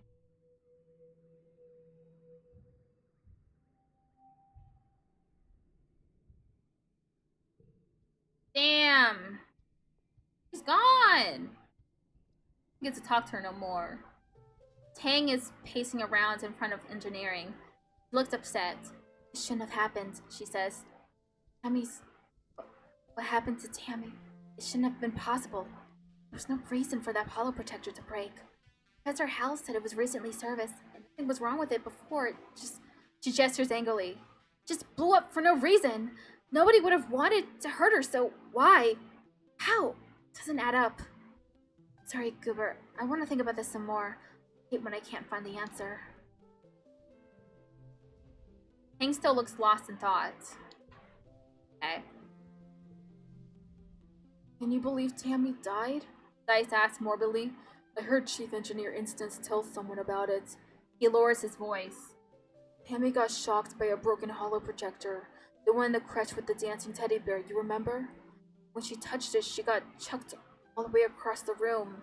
He makes a sailing motion with his hand. Bam! She was dead before she even landed. Wow, really? Dice looks... Oh! Hi! Oh, what a surprise! Hello, Anna Christie. Hello, Raiders. Thank you for the raid. I really appreciate it. Hello, I'm Melody Wisp, an asexually romantic, agender, trans, non-binary, neuroqueer, multiply disabled, and neurodivergent Puerto Rican variety streamer. I'm an accessibility provider and use stenography to write closed and open captions for fellow disabled people. If you want to learn about steno or accessibility, please ask. It's one of my special interests. I'm also an official Humble Bundle and Fanatical partner. Use commands Fanatical and Humble for more information. I'm currently playing, I was a Teenage Exocolonist, which has been very interesting so far. I created my character. They're they, them, just like me. I want to play this so bad. I recommend it. So far, it's been very interesting. You create your character and then you're just launched. Well, actually, you're launched to the story and then you create your character. Currently, we're 10 years old. We're on a different planet. We're, you know, learning, exploring, talking to the other colonists. We have our mom and a dad. And one of the other children just tragically died in an accident. So all the children are currently processing that. They're in mourning. This is one of the children, Dice. They're kind of shy. Kind of dark and gloomy. I've been trying to talk to this dude, but for some reason, we need like other traits. We need to level up or something in order to talk to him more.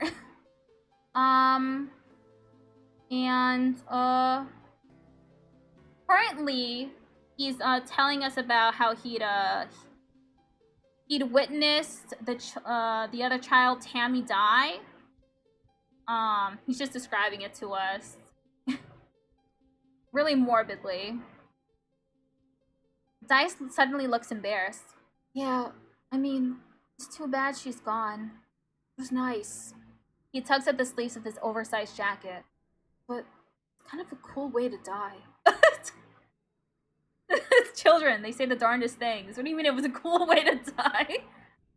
Man, if I were to die, I wish I would get launched across the room like that. Kind of cool. This is Anemone. Anemone is chucking rocks at the strato, sending metallic clangs ringing through the colony. Stupid planet, She yells. stupid crash, stupid spaceship. She bends down to pick up another rock, but instead just sobs and braces her hands on her knees. Stupid everything, why'd she have to die? It's not fair. Kids aren't supposed to die. Aw, poor Anemone. How... I just don't know how I'm supposed to feel about what happened to Tammy. Anemone sighs, rolling a sports ball around it with one foot. It just doesn't feel real. How long till it feels real? I don't know. Man, they're not dealing with this well. It's really so... It was so sudden. Hal is sitting in your mom's flower garden with his face in his hands. He's clearly been crying all morning and probably all of yesterday, too. He and Tammy were really close. Whenever you guys used to play house in the creche, Tammy was always the mommy and Cal was the daddy. Even though you were just little kids, I've always giggled about how obviously they were going to be together forever. Like a princess and a knight. At least you finally left your quarters? Oh, that's a weird thing to say. I miss her too. Me too. He snuffs, looking up at you. You can see how puffy and red his eyes are. Me really too. Tammy always liked these flowers, he mumbles. Sometimes I pick some for her. He runs his hands over the pretty white flowers. Don't tell your mom, okay? Tears well up and slowly leak out of his eyes. He doesn't even blink, just stares at the flowers as the tears run down his cheeks. Decide to give him some space. Space? Let's talk to him again. Never mind. Oh, Mars What's going on? How you feeling? Mars is staring into space, looking somber. She doesn't even notice that you come up beside her and barely reacts when you say hello. I'm thinking about Tammy, she says quietly. She used to sit down the hill there in that spot in the sun. Every morning she'd just sit there for hours in the sun doing nothing. Just being happy. You stare down the hill to the spot near the entrance to the quarters. You can imagine her there working on some little craft project, humming to herself. I miss her too. Now she's dead, Mars says, making a face. How's that fair? Of all the people, how come it had to be my friend? You don't have an answer. You'd never heard Mars call Tammy her friend before. But of course she was. Tammy was everyone's scared little sister, even though she was older than most of you. Mars clicks her tongue. Oh yeah, Administrator Seek is looking for you. I guess they need someone to do delivery jobs. She waves vaguely at the door behind her, distracted by her thoughts. Mars fiddles with her bracelet, chunky, misshapen blue beads tied together with string. It looks like something Tammy could have made before. Well, before. Mars doesn't want to talk to you. Hey, Dad. Your dad gives you a hug. Sorry you're feeling blue, Goober, he says. Things will start to look up again soon. Oh, that's not a nickname. I named our character Goober. Your mom pats your shoulder encouragingly. I'm so sorry, Goober. I'm too stressed out. Need toughness 10 or greater, or need organizing 10 or greater. Okay. Let's go, chill out. Took the month off for mourning. Okay, so what do I want to forget? Wondering.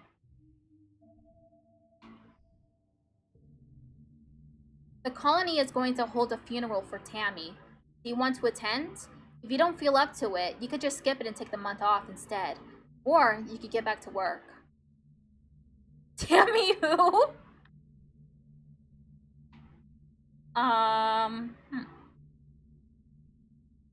Sure, attend. The colonists gather in the recycling room. Bringing organics down to be recycled here is one of your chores, but you've only come here for a funeral twice. Both times the colonists had passed away from natural causes during the 20-year-long journey from Earth. This is the first time there's been a funeral in Vertumna, the first time for someone you actually knew. The mouth of the organics recycler has been polished, and a wreath of yellow flowers placed over the opening. Inside, you can see a shrouded figure. Tammy's small, fragile body. Tammy's dad, Uncle Tony, is here, as well as your parents and Auntie Sedent and the rest of the council. Hal is here with his mom and her partners, already crying in their arms. The room is packed with people, and the feeling of grief is so thick you can taste it in your mouth. Governor Idocott stands before the assembled crowd. There are no words to ease the pain we feel today, she begins solemnly. There is only the sad company of those of us left behind to share the burden of that grief. Tammy was our child, she continues. One of the first humans to be born in space, and the first to die on an alien planet. In her short life, she exemplified the very arc of human accomplishment, bending hopefully towards life beyond our humble Earth. She is the first of us who can truly call Vertumna home. Her passing was as senseless as it was sudden. Losses like this are impossible to hold within oneself, a painful reminder that life is impossibly precious and fragile. But they also remind us, as always, that as a community, we are capable of great strength. Udicott closes the door to the recycler. You hear Uncle Tony sob over the hum of the particle disintegrators beginning their work. As a community, we remember Tammy. As a community, we return her body to the soil that nourishes us. In this way, Tammy, our child from the stars, will never truly be lost to us. The ceremony is adjourned, but a few people stay back to console Uncle Tony as he keeps vigil over the recycler. Hal and Uncle Tony hold each other and weep openly. Your mom stays behind to receive Tammy's remains.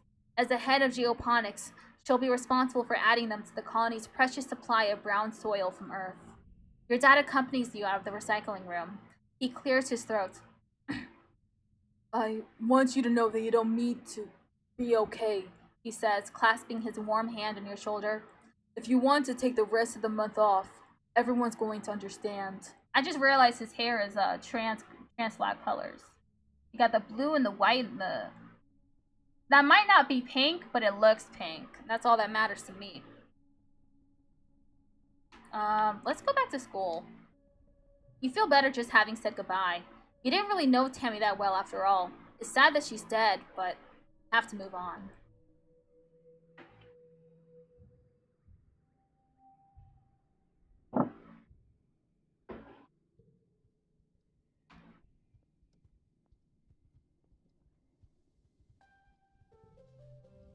Hanjin shoots you a distracted look. Sorry, She says, I'm not really good at cheering people up. okay. That's all she says. Hey, Anemone. Anemone is unusually still today. She's sitting in the dugout of the sports ball pitch, fiddling with an ugly doll with red hair. Tammy gave me this, She sighs. I kinda told her to shove off because I don't play with dolls. Why'd I have to be so mean to her? Okay. Dice? Sorry. Dice mumbles. He looks uncomfortable to be around you.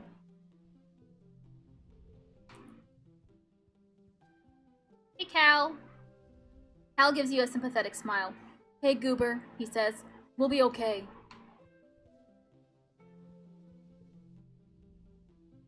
Your dad gives you a hug. Sorry you're feeling blue, Goober, He says. Things will start to look up again soon. Your mom pats your shoulder encouragingly. I'm so sorry, Goober. Okay. Hey, Uncle. You step cautiously through the colony gates. Goober.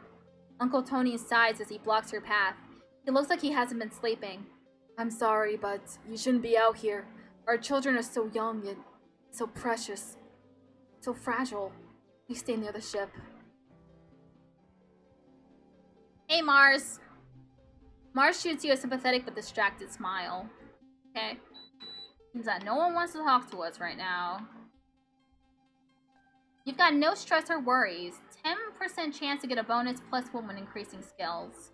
In mourning, you're mourning the loss of a loved one. All skill increases reduced by 1 for 3 months, and some jobs and actions can't be performed. Aww. Oh well.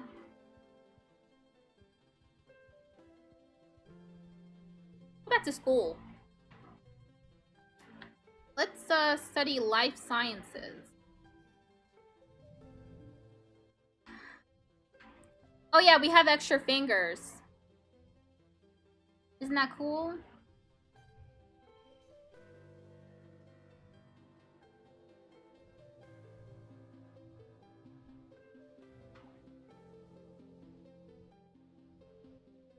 Oh wait, I'm stressed out. I shouldn't have done this. Okay, well, anyway.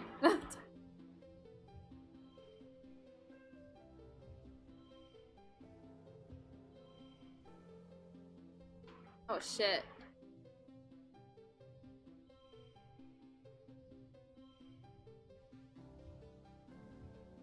Oh shit, I didn't mean to do that again.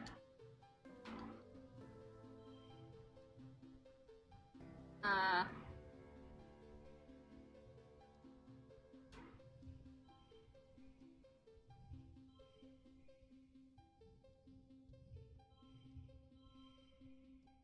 think that's worse, right? How did this end up worse?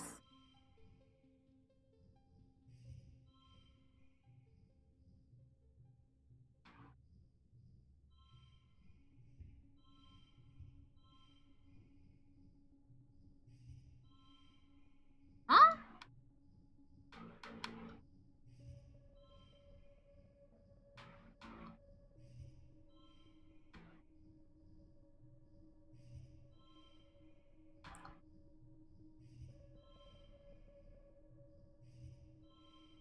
Okay, I got it at 11 now. Oh?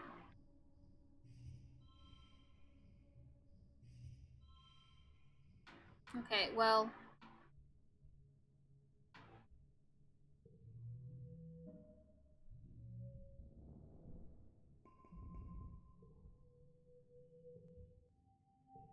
Yeah, I should have definitely let Goober rest. I didn't mean to do that.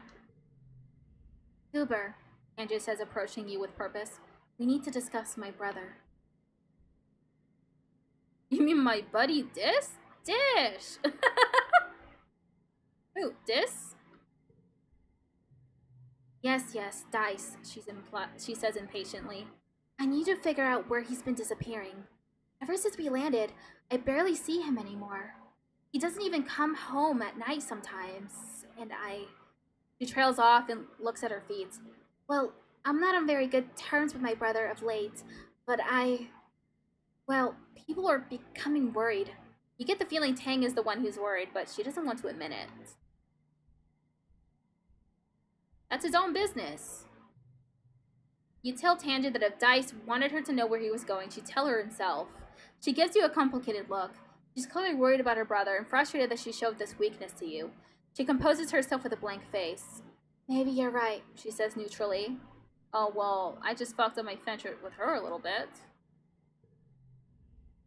Anemone is lying in the dirt, sweating and gasping for breath. It's so hot, she complains. How am I supposed to run in these conditions? Here, I got something for you. Cool, thanks, Anemone says, taking the egg. I guess it is my birthday this week. I kind of forgot. She likes red Xeno eggs. Cool. Anemone. Well, she's already said this to me before. Hey, Cal. Cal looks up at the sky, shading his eyes. I wonder when it's gonna rain again, he says. The heat doesn't bother me none, but after a while the plants are all gonna get toasty. I don't have anything. I just gave that to her on a whim. At least she liked it. Dice is hanging out near the south gates, his hands in his pockets, idly staring at the ground and digging the toes of his boots into the dirt. He nods at you, but doesn't say anything. Does this interest you? I don't have anything for him.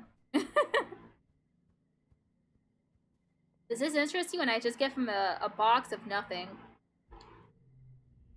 Ugh, I have all these kiddos and nowhere to spend them yet. Okay. Well, I gotta let my little dude, relax. Let's talk to, Tangent. Tangent is quietly reading her hollow palm. You plop down beside her and ask her what she's reading. Multicellular biology, she says, frowning at the interruption. If you insist on sitting near me, you could at least do it quietly. No problem. You open up your hollow palm and find a textbook of old Earth poetry to read. It's never a bad idea to do a little independent study. Though she's a little prickly, you can tell Tang appreciates the company. It's time for Vertumnalia. Utica and the council have called a festival to celebrate life here on the planet Vertumna.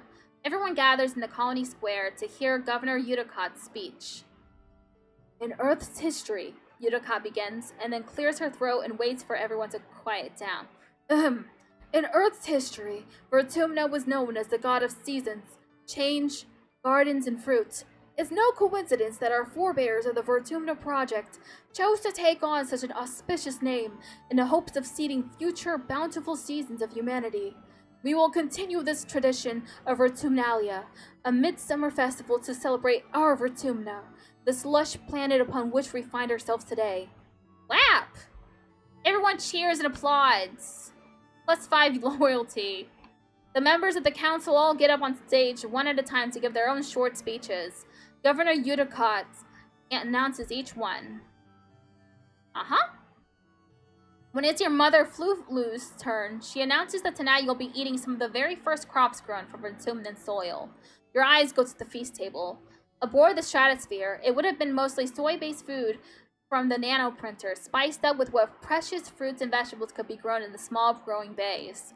This year, the earth plants look even less robust than usual, but they're supplemented by some Vertumnan plants you've come to appreciate.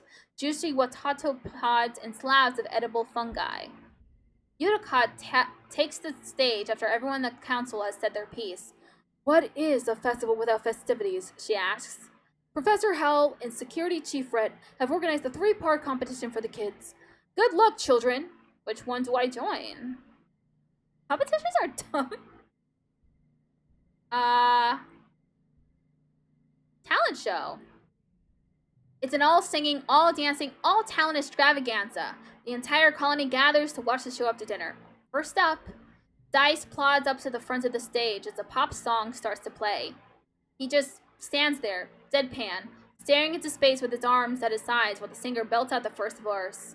Then as the chorus comes in, he suddenly springs to life, dancing and lip-syncing to the lyrics frantically, waving his arms and grinning maniacally, then collapses back to standing still once the chorus is over. It's hilarious, but you aren't sure you're supposed to be laughing. Next, Mars performs a choreographed dance routine to an old Earth song by an AI idol. Oh, that's not good. An AI idol?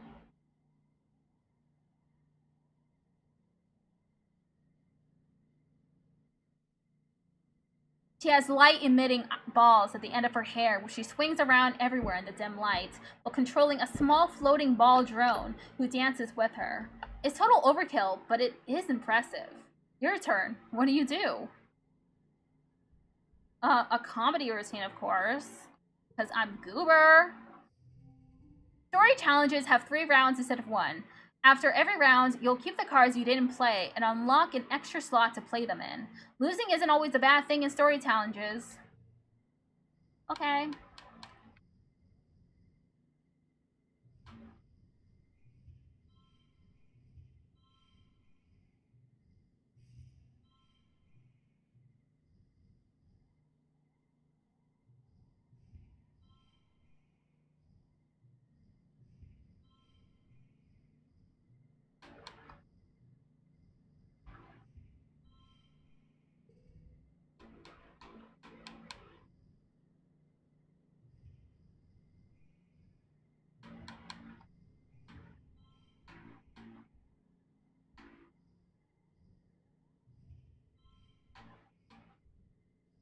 Okay, next round.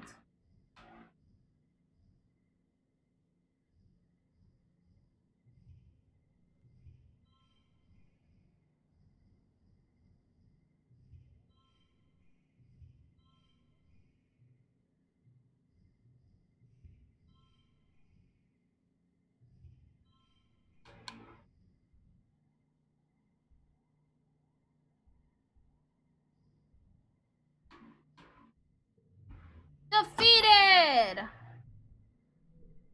Your performance is, well, it isn't as good as whatever Mars just did, according to the judges. That was a tough act to beat. Maybe next year. Plus, -50 stress, though. After the festivities are over, everyone takes time off for a much-needed break. During the fierce heat of dust, a few days' rest is exactly what you need. You feel refreshed.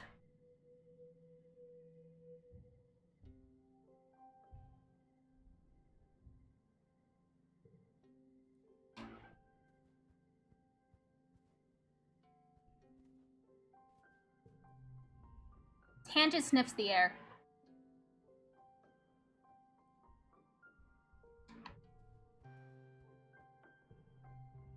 Anemone is complaining about the heat.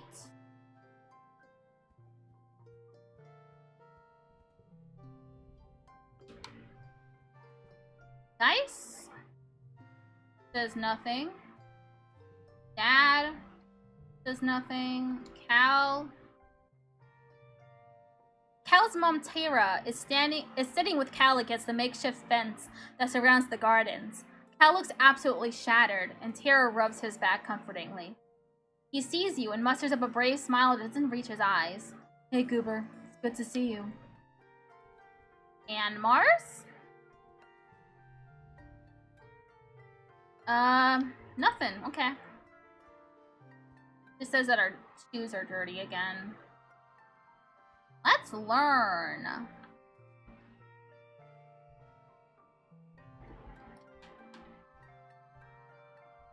Memories.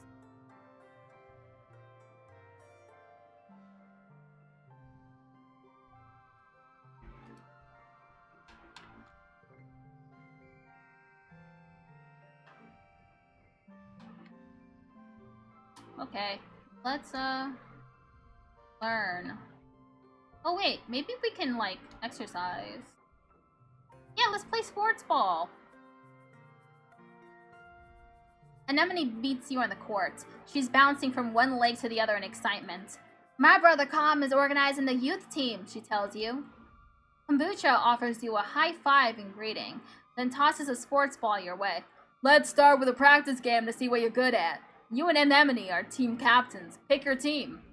Com will fill in to even up the teams, but he promises to go easy on the other side. Let's choose Mars. I'll play Spiker. Mars runs to take position. Seems like she's in it for the glory. Hopefully she'll want to share some of that with the rest of the team. Anemone chooses Kombucha, of course. They bump fists. Your next choice is Cal. Mind if I play goalie? He asks. Sports ball is fun, but it feels mean to score against the other team. You face off, 3-on-3. Start the game. I eat them all.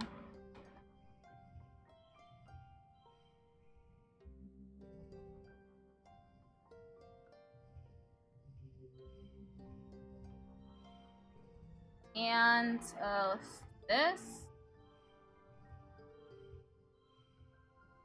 Whoa, I won!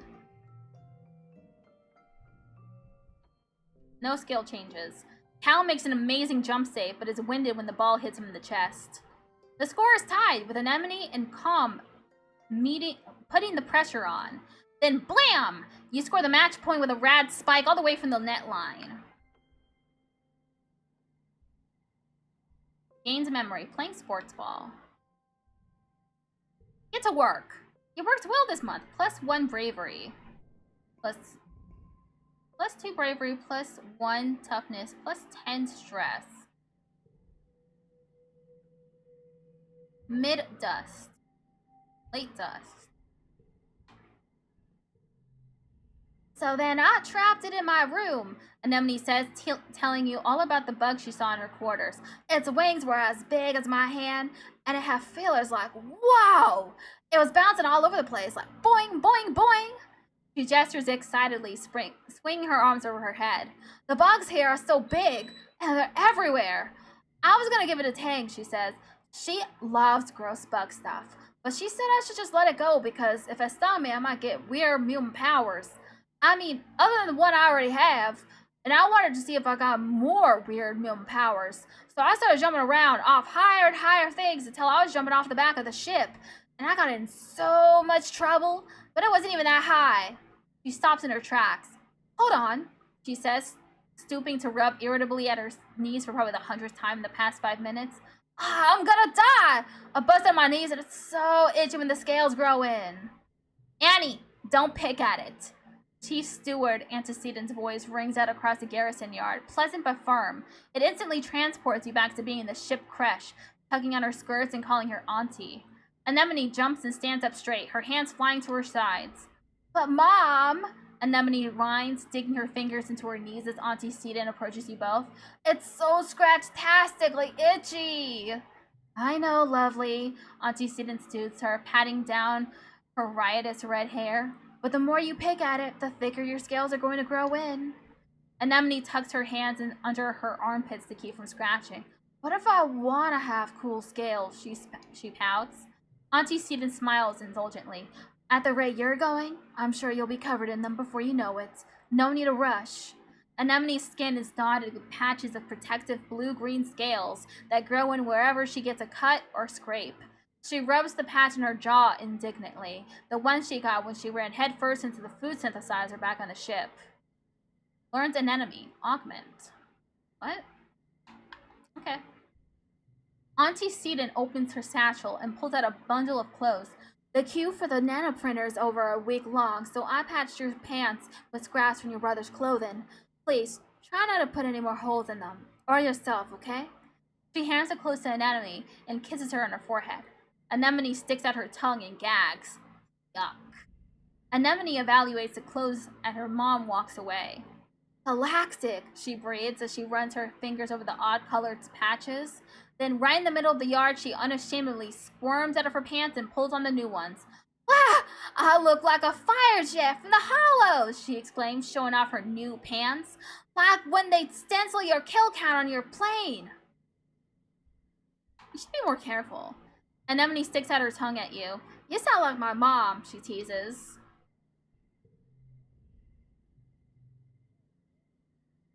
Oh, I already... Read that before. Hey, Cal. You're looking for Cal in the garden when you nearly trip over someone else. One of the younger kids. And they're blindfolded? Hey! They exclaim, ripping the blindfold off their face and throwing it to the ground. It's Cirrus, one of Anemone's brothers. He glares at you.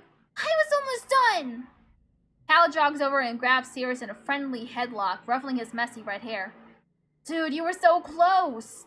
Cirrus stamps his feet and complains that you got in its way. It's not their fault, Cal says. They didn't know we were playing a game. Give me a sec, I want to teach them how to play. Cal turns to you as Cirrus leaves. Sorry, Goober, he says sheepishly. I was teaching Cirrus a new game, but he's more like Anemone than I thought. Real competitive, you know? He stoops to pick up the blindfold, brushing off the dirt. I've been trying to come up with different kinds of games other than sports ball, he says. No winners or losers. I just want to have fun with my friends. Cal looks at you hopefully. You want to learn how to play? Let me check my schedule. Yes? Cal's smile looks like it's gonna stretch right off his face. Radical, he shouts, jumping up and down with excitement. Okay, so first put on this blindfold.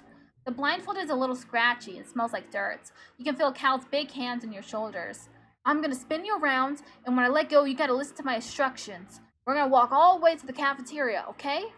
You nod. You can't see Cal's grin, but you can hear it in his voice that he spins you around and counts to 10. 1, 2, 3. First, Cal says, you gotta walk forward 10 steps. Do you follow Cal's instructions as best you can, or make things difficult for him? Make him work for it. You take 10 large steps, feeling the squelch of dirt under your shoes as you wade into the garden beds. Goober, Cal cries out, you're gonna get me in trouble. You shrug. Okay, next you're gonna take a little bit to the right. You turn a lot bit to the right. No! Cal gasps, but he's definitely laughing now. Come on, Goober, I said a little bit. You tilt your head to the side like you're listening, then spread your arms wide and spin around in circles while Cal howls with laughter. Cal! Goober! A sharp voice cuts through the garden. Oh, Dip, it's your mom. What's gotten into you? She scolds as you sheepishly take off the blindfold. Get out of the garden beds this instant, child, or you will be in so much trouble. Cal looks gutted. I'm so sorry, Auntie, he says, staring at the ground. I was just trying to teach Goober how to play a new game, but I didn't do it good. Speak up. You gonna let him take the fault? Absolutely not. You tell your mom it was your fault. She raises her eyebrow at you. I know, Goober. You're the one I caught trampling the turnips. Both of you, get out of here. Get out of here for the rest of the day, and no more games in the garden. +1 empathy and +1 bravery. Hal squeaks as he grabs your hand and you run out of the garden, away from your mom grousing about the broken plants. When you're far enough away, he turns to you and bursts into giggles. That was wild, he shouts. Thanks, Goober. I really want your mom to like me and let me help out in the garden more. It's my favorite place in the whole colony.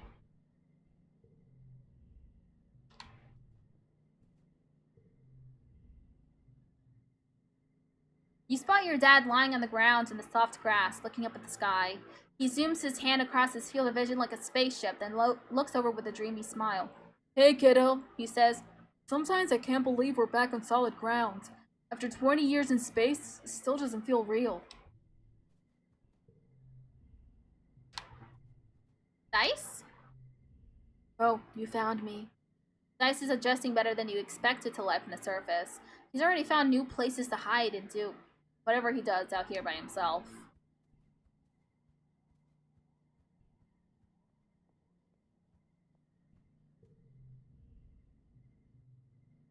Oh, hi, Goober. Marzipan looks bored.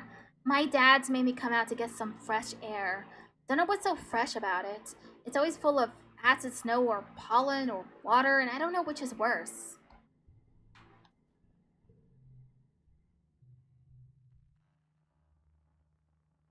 I'm not tough enough.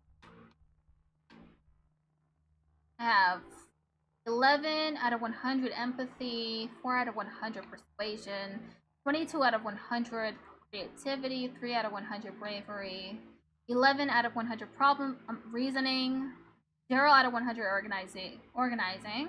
Sounds like me. Engineering, 10 out of 100. Biology, 6 out of 100. Toughness, 4 out of 100. 0 on perception, combat, and animals.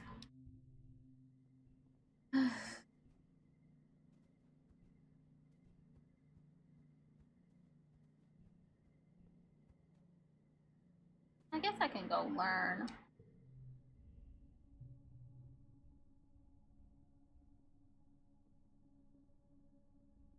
Let's do humanities again.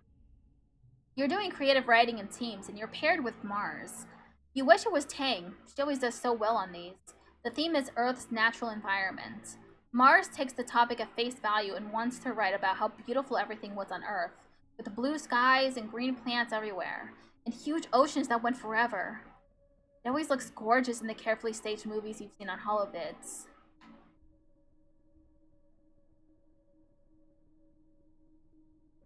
Run with Mars's idea. Mars takes the creative part of creative writing literally, describing Earth's lush forests and verdant plains and deep jewel-like oceans with a reverence bordering on the obscene. She's pretty passionate about it, so you let her do most of the work. Mars insists she gets to present it to the class. This, too, is a good idea. Mars is a born presenter.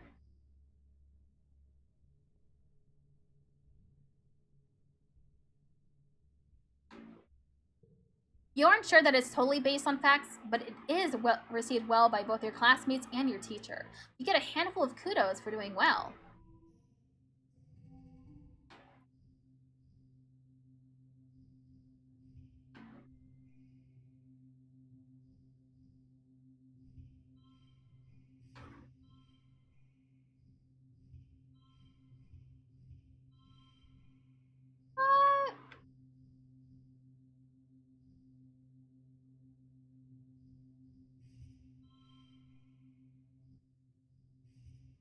Woo! I won!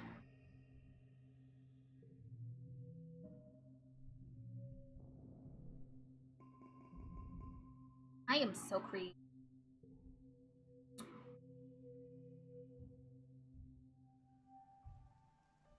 Early wet. Tangent is watching a construction crew building scaffolding for the new engineering pavilion. They're using mushwood, which is so light that one person can easily lift a 10-meter long pole and stack it into place. She points toward them. Human beings are so great, don't you think?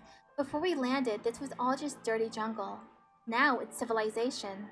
I've been learning about adaptability and writing in biology class. The books say it's what sets us apart from the animals.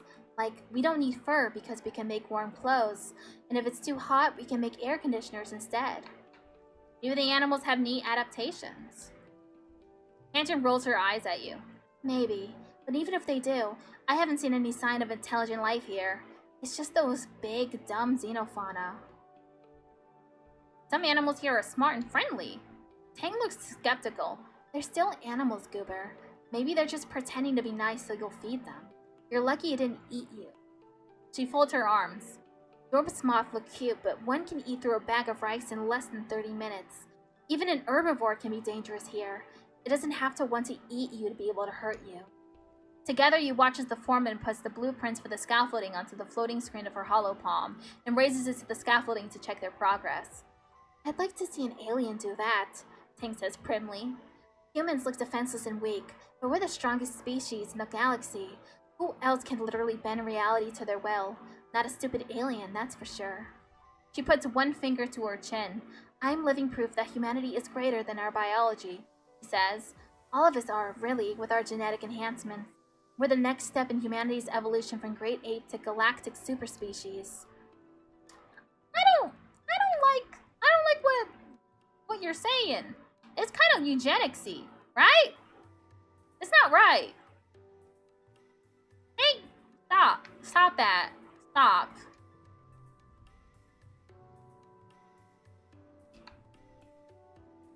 Hey. An enemy runs up to you. Hi, Goober! She huffs, catching her breath. She grins.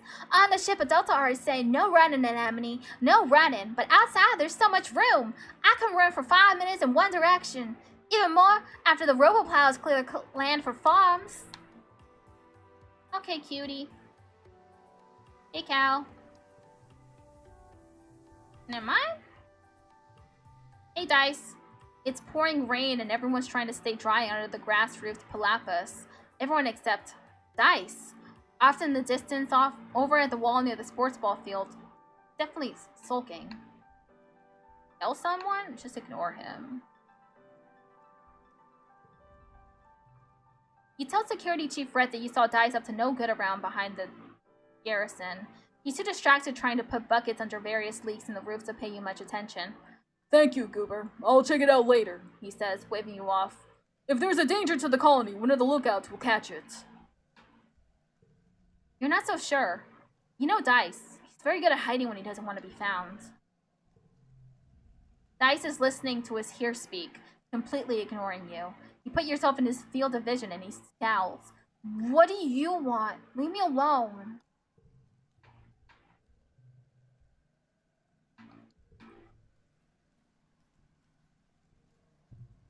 Ooh.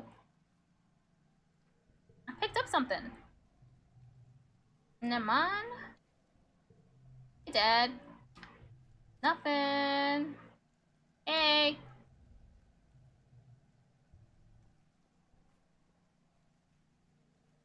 Nothing? Nothing else?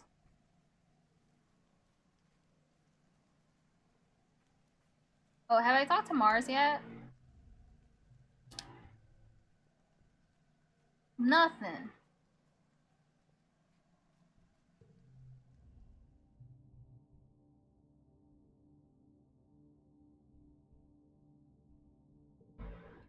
You each pick a native Vertumnan keystone species and prepare an hour-long presentation to the class. You pick the float cow. Hal is excited. He was going to choose the float cow too. You end up working together on a slightly longer presentation, which is Cal time to describe in gory detail all of the float cow births he's attended. Class is fascinated. Okay?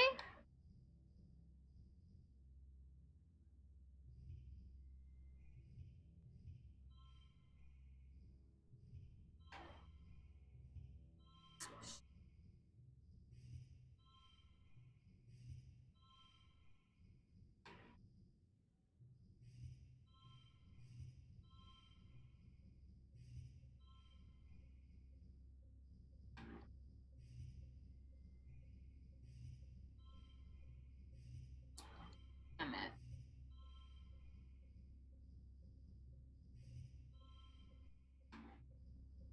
Oh! I have no clue what I'm doing. It's just like things happen.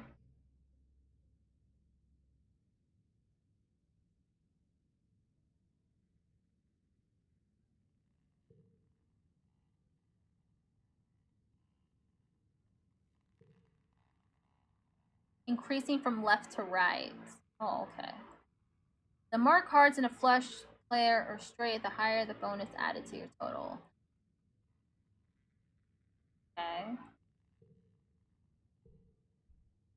Okay, so was 0, 1, 2. Okay, that's why. Okay. Story challenges have 3 rounds instead of 1. After every round, you'll keep the cards you didn't play and unlock an extra slot to play them in. Okay. Win.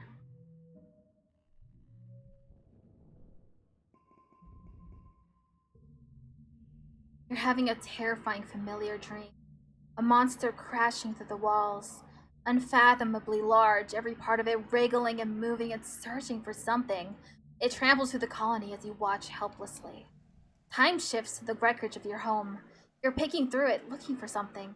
Tears streaking down your dust-covered face as you lift heavy pieces of debris, searching. You wake up shouting, "No!" But your voice is drowned out by a deafening rumble from the skies outside. The bedroom room is covered in water? It's pouring down from the clouds. Yes, this must be rain, but you've never experienced it before. There's a bright flash from outside, then another crack and a rumble. Thunder! It must be a thunderstorm. It's still the early hours of the morning. You've already almost forgotten your bad dream, but you're too unsettled to go back to sleep yet. The rain beats down on the roof of your quarters, joined now and then with great peals of thunder like the footsteps of an angry beast. Go to your parents for comfort. Your dad is awake too, watching the rain from the large porthole in the kitchenette. He gives you a hug and you gaze out together. "This is good," he says quietly.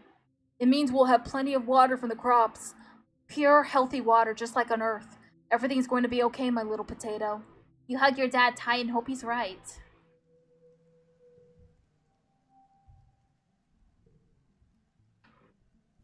Hey, Tangent.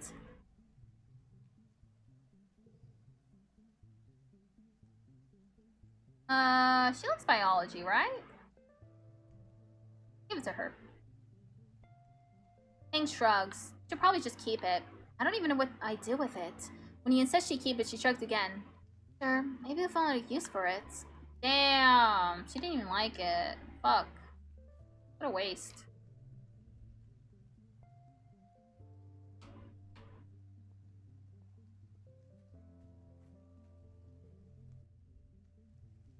Hal is scratching a stick listlessly in the dirt, seemingly uninterested in your presence until you get right into his face. Oh, hey, Goober. Oh! Another raid! Hi, Orem! No, not an ad! Oh my god, did y'all get hit with an ad? Hi! Hopefully, no one got hit with the ad that just started immediately after the raid happened. Right to ads! Fuck! Okay, I'll wait the 90 seconds. How unfortunate.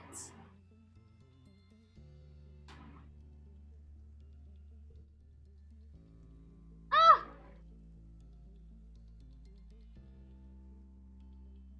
You're in ad jail.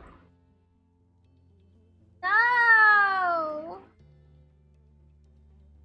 Everyone's in ad jail today. I'll just do this. I'll just look to see if anyone wants to talk. Oh, Dad said something different. I'm waiting for the ad to end. What is this? Oh, my 14 kudos. Whoa, it's 999?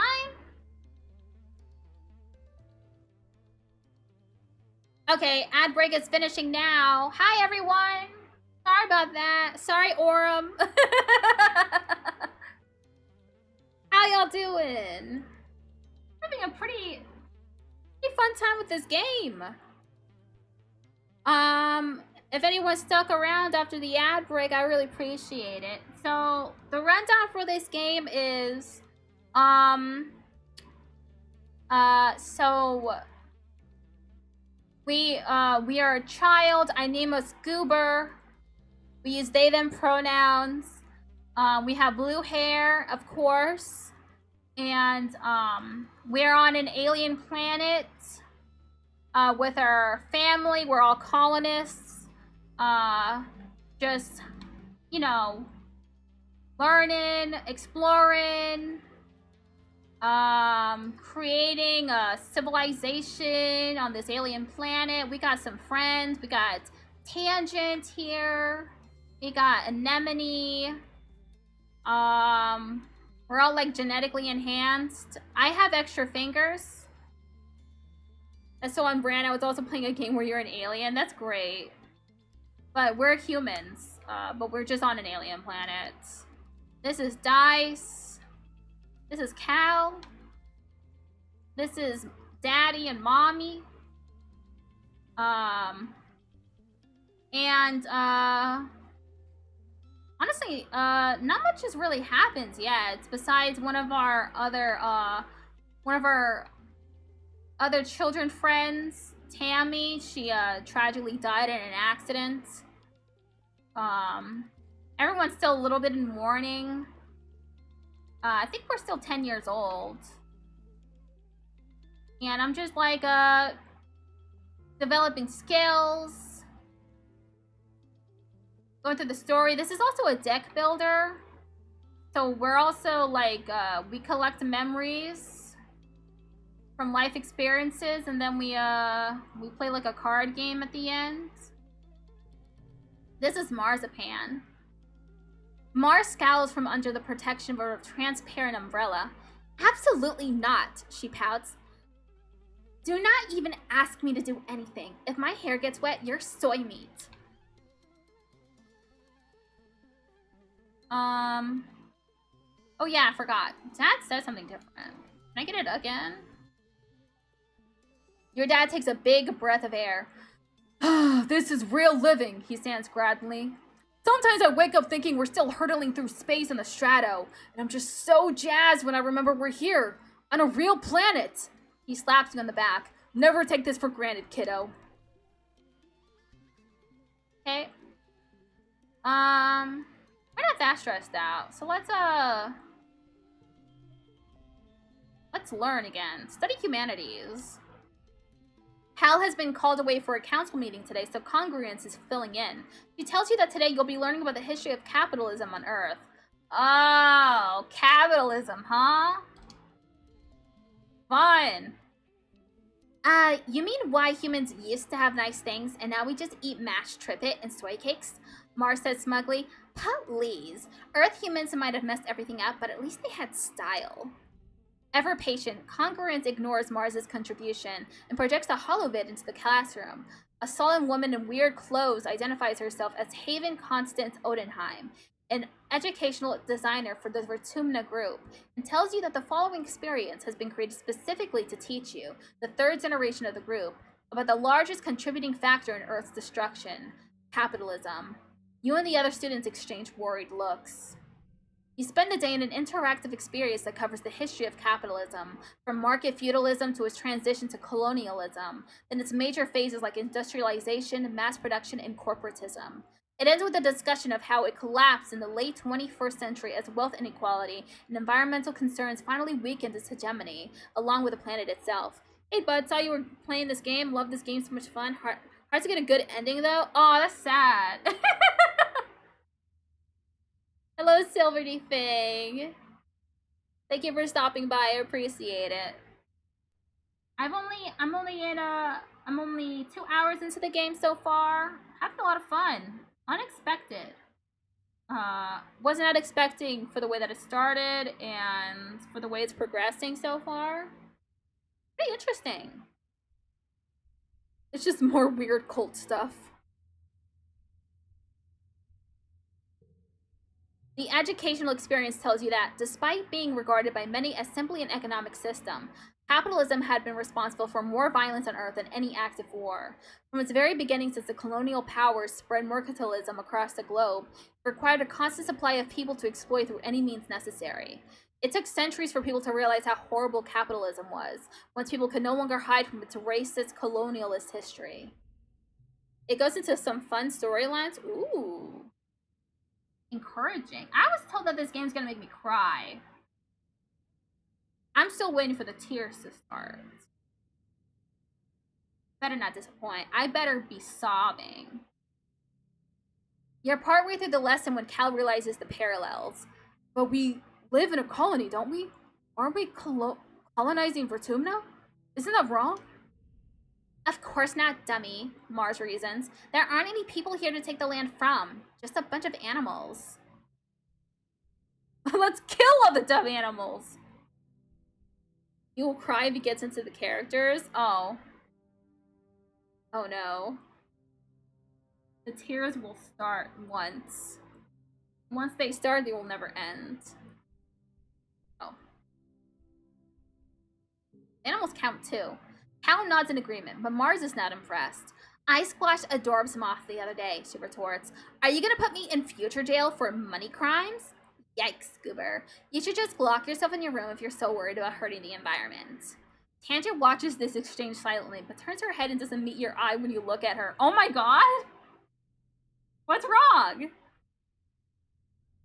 Why is she doing this? Why is she acting like this? What did I do? Set neighbors to this value.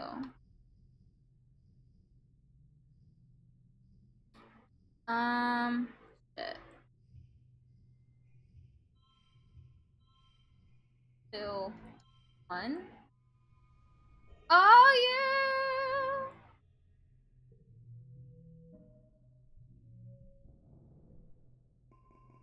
We're a little more stressed out. Hella creative though.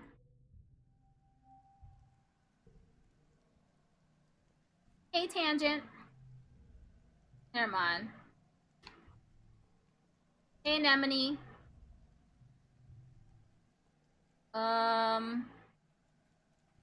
Cal?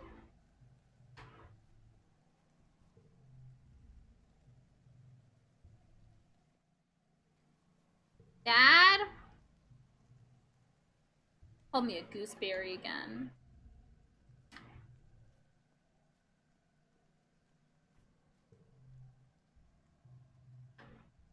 Double dirt?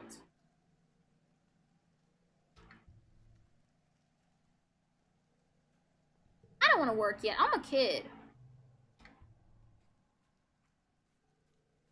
I want to run wild. By that I mean stay indoors and study humanities. You learn that the language you speak, Esperanto, is a conlang or constructed language. Oh no, autism is glitching again. My bad. Let me fix that. Autism, no.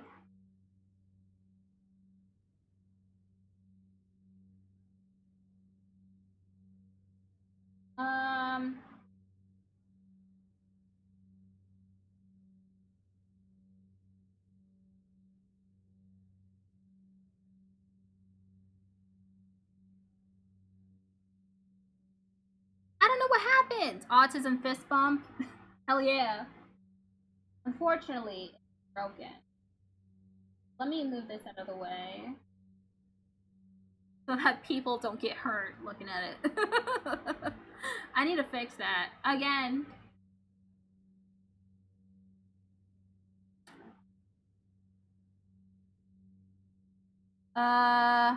It was designed to be easy for foreign speakers, at least European ones, to learn in the hope that it would bring people together. The word Esperanto means one who hopes. Okay.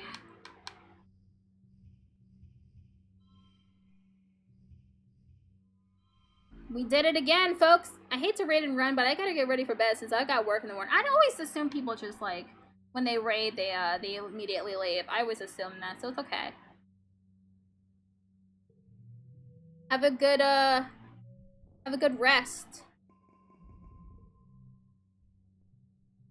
The days have been getting shorter, with only the yellow sun barely skimming the horizon. One morning, you wake in the darkness and have to check your hollow palm to know what time it is. You see a hollow stream from Mars.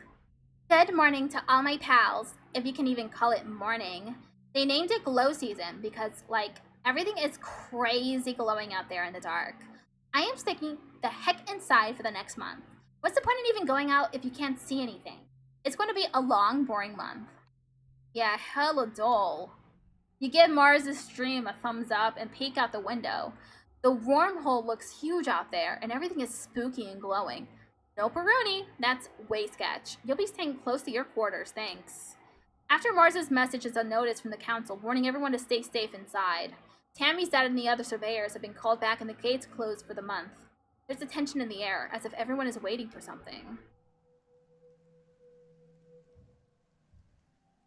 Okay, let's see if autism is okay now. Nope. It is not. Hello? New perk. Creativity level 1. Shop closed. New cards in the depot. Ooh. Oh, it is looking nice out here. I like this. Pretty.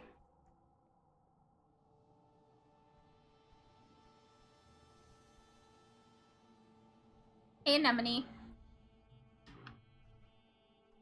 Hey, Mom. Goober, your mom stops you as you walk by. What are you doing out of our quarters? It isn't safe out here. I was just heading back, but I'm going to school. She nods with grudging approval.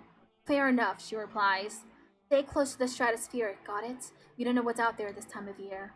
As you walk away and are just out of earshot, you hear her mumble. Stars, it is beautiful, though. Screw that, Mom. Mars must be inside. Can't talk to her. Ooh.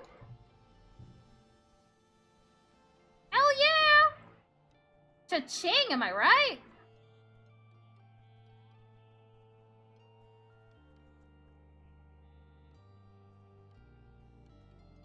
Okay. Hey, Dice. Dice is staring off into the wilderness outside the gates. Feels different, he mumbles. Don't know how, just different. You ask him what he means, but he just shakes his head and stuffs his hands in his pockets. What do you know, Dice? You're always saying something strange, something a little morbid, something suspicious. Like you got some knowledge in you, some wisdom. You're way too scared to go outside during glow season. And besides, the gates are closed. How much bravery do I need for that? Toughness. Need 20 toughness or greater. Or 20 or greater bravery. Okay.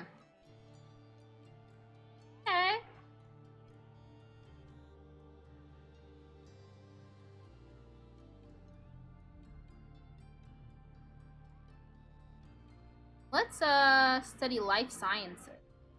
For today's lesson, Professor Hal tells you, we'll start with a fun group project. You'll be studying the musk tree, a prominent natural resource native to Vertumna. In the ideal conditions, it can grow at a speed of over 1 meter a day and have a diameter of up to 30 centimeters. He stands on his tiptoes and gestures to illustrate. Your team will experiment to find those ideal conditions. You're teamed up with Tang and Cal and are given a musk tree spore and a bucket to grow it in. The rest is up to you. Tang looks up surveyor's notes on the holonet. Musk trees, she reads, are most abundant south of the colony in the stormy moist regions of the subaqueous swamp. What if we use water instead of soil? Cal suggests, like they do with hydroponics? Tang nods. If they like wet weather, that might work. Goober, do you have any suggestions?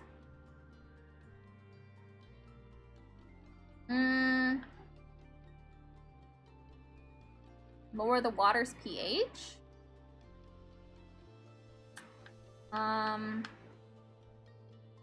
Sing to it daily. Tang protests, saying talking and singing to plants is foolish and unscientific. But Professor Hal reminds you that we don't know everything about Vertumnan plants yet, and nobody has proved it doesn't work on musk trees. He gives you his blessing. Every day you rush into the classroom to check on its progress. You and Cal sing quietly to it. Tang flatly refuses to join in. By midweek, it has sprouted, and if you look very closely, you think you can actually see it growing while you watch. By the end of the week, yours is one of the biggest musk trees in the class. But one other group also tried Cal's water idea, and theirs is the same height as yours. How'd they do that without singing? Okay,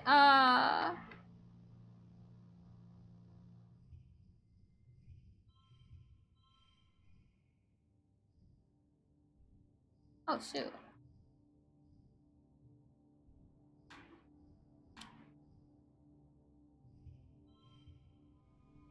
Well, I stole one.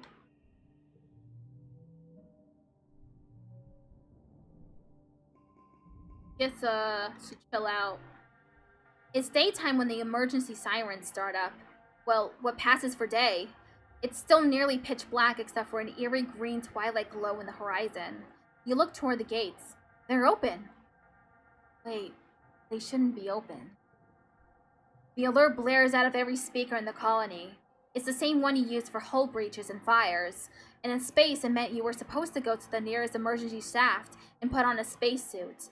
On Vertumna, it means go to an assembly point and wait for instructions. The closest assembly point is the children's creche, but from the opposite direction, you hear shouting and loud popping noises. Gunfire! Is the colony under attack? I don't have enough bravery for that. So hide in the creche. You find Dice in the creche and join him in hiding under the arts and crafts table. The lights are dim. You scared? He asks quietly. Of course I'm scared. Dice shrugs. I thought I would be, but I'm not, he says. I'm not scared of stuff like this. You can't help but glance at the holoprojector on the wall, the one they electrocuted your classmate Tammy earlier this year. The glowing bear looms over the room, and for a moment looks more like a monster than a toy. You grew up here.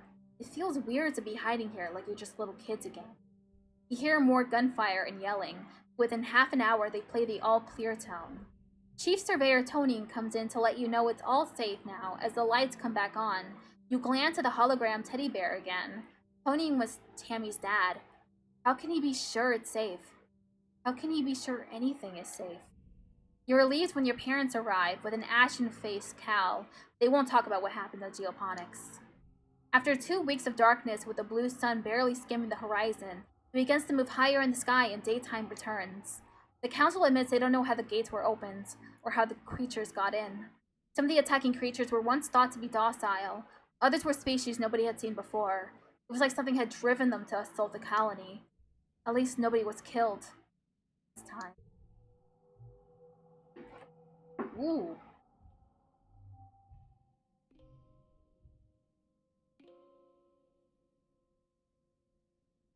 Childhood is fleeting. The game will end when you reach age 20, so you should focus on a few skills to improve and friends to spend time with. Use the skills and friends buttons at the top left of the screen to keep track of them. Good luck!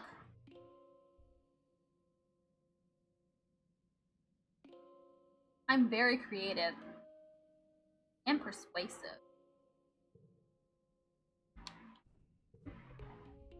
Tangent is standing still with her face held up to the sky, letting blue snowflakes land on her cheeks. They melt almost immediately. She doesn't move as you approach. After a minute, she winces and rubs her eyes. It stings, she says. It's made of acid. Acid snow? Tang nods. Professor Hal says it isn't harmful, and it's an important part of the natural cycle here. It freezes at 12 degrees Celsius and turns into tiny crystals that are so heavy they fall from the clouds. You can see them under a microscope. She sticks her tongue out and lets some of the flakes fall on it. It tastes kind of sour, but sweet, she observes. Fascinating. Tang pulls a sample jar out of her coat. We know what it's made of, but our understanding is incomplete, she says, and places the jar on an outcropping of rocks. The bag of mushrooms changed in shape and color before the snow began to fall. I wonder, is there some sort of signal that precedes the changing of the seasons? What happens if I expose samples collected in dust season to snow from quiet season? A small, excited smile creeps across Tang's face. There's so much to learn about this planet. Can't wait. I'm busy saving the colony, Tang says, brushing past you. What are you doing?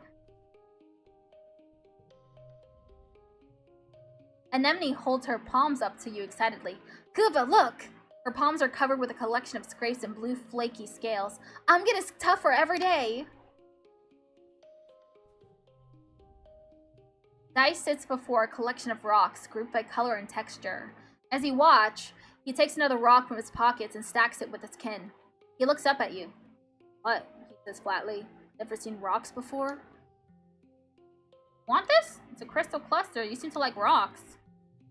Thank you, Dice says, clearly unsure about how to react.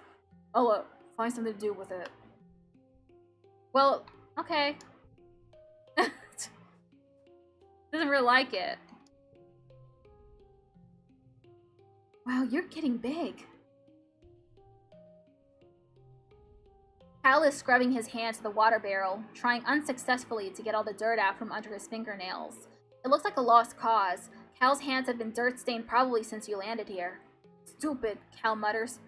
Stupid. He jerks his hands out of the water and holds them to his face, and you hear him sob. Why did they have to... Not fair. We didn't do anything to them. He wipes his eyes and startles when he sees you. Oh, sorry. I didn't see you there, he says. I was just, washing my hands. Okay. Hal is leaning on the garden fence looking out at the colony. The attack was awful, he says quietly. I did something I'm not proud of. Still got hurt. He sniffles and rubs his face. All the adults tell me that it's okay because I had to do it. That I was brave and I protected the colony. But I don't want to hurt anything. Not even a monster. So what I'm gathering from this is that he killed one of the monsters. Okay. Hey, Dad. You're looking a little worn out, my little firefly. Your dad greets you, looking concerned. You know, despite what your mom might say, there is such a thing as too much work. Maybe some R&R over in the lounge would help recharge those solar cells. What do you say? Maybe I just need a hug. Your dad throws his arms wide. Well, get in here, Tiger Butter. After a long hug, you do feel a little better. Your dad gives incredible hugs. Tiger Butter is so funny. Mars yawns as you approach, making no attempt to hide it. It's so boring here. I just watch holovids all day and all night. Why would I bother sleeping? It's not like I need to save my energy for anything. She sighs. I wish I were in a holovid. Maybe something interesting would happen.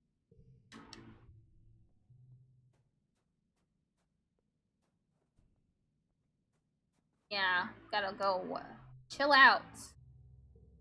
You nestle in the cushions, close your eyes, and listen to music. You have an archive of over 100 years of music to choose from, but still, you wonder what new songs they're writing these days, 10 million light years away on Earth. The only new music you've heard is when the adults have come up with a new space shanty. It's nice. Good music for harmonizing with your friends as you work, but it's not really something you want in your ears all the time.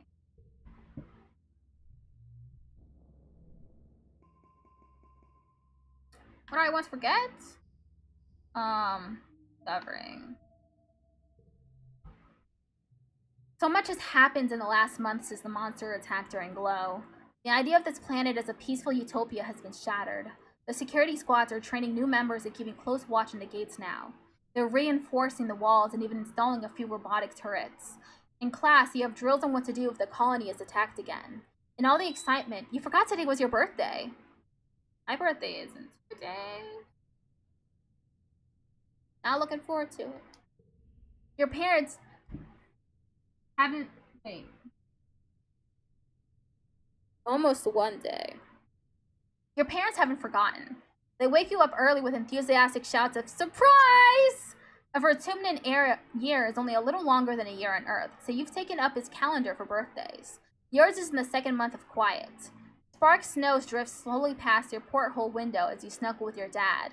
Your mom climbs up too and sits on the edge of your bed. Your dad pulls a pull of fruit from behind his back with a flourish, like a magic trick. At least, you think it's fruit. Are those? Bobber fruit, your dad grins. The foragers have been picking these just outside the walls. They might look funny, but they're tasty. Try one. You take a cautious bite.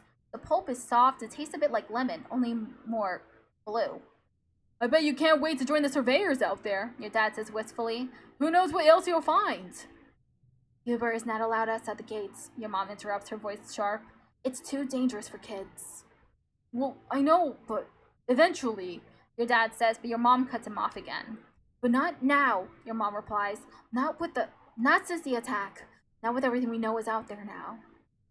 You know about the monsters, admit it. Your parents exchange a heavy look.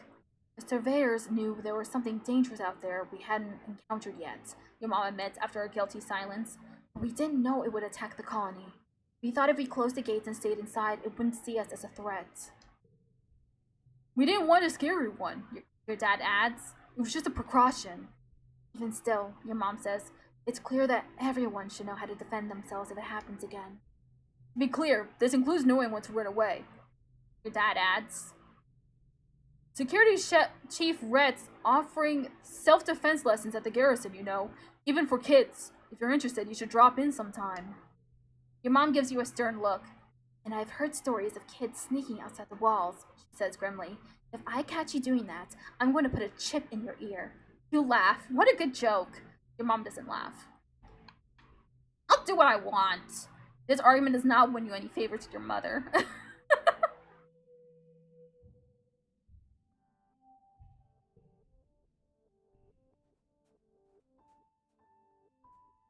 I'll die if I want to. Big deal. Mars is leaning over a hollow screen, chin in hand. She exhales and blows a piece of hair out of her eyes. I hate schoolwork, she says, but my dad's told me that a good education is necessary for all people of culture, so I guess I gotta do it. She scrolls listlessly through her work with one finger. I'm doing the science parts last, though. Here, you want this? Mars takes it from you without really looking at it. Thanks.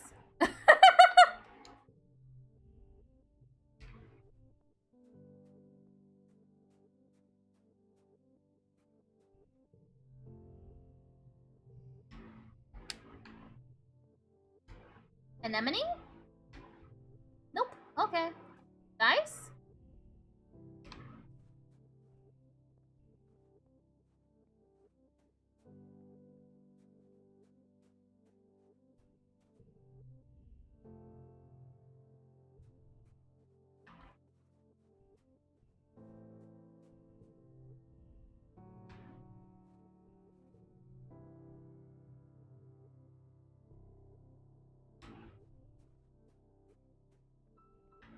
I work with the animals.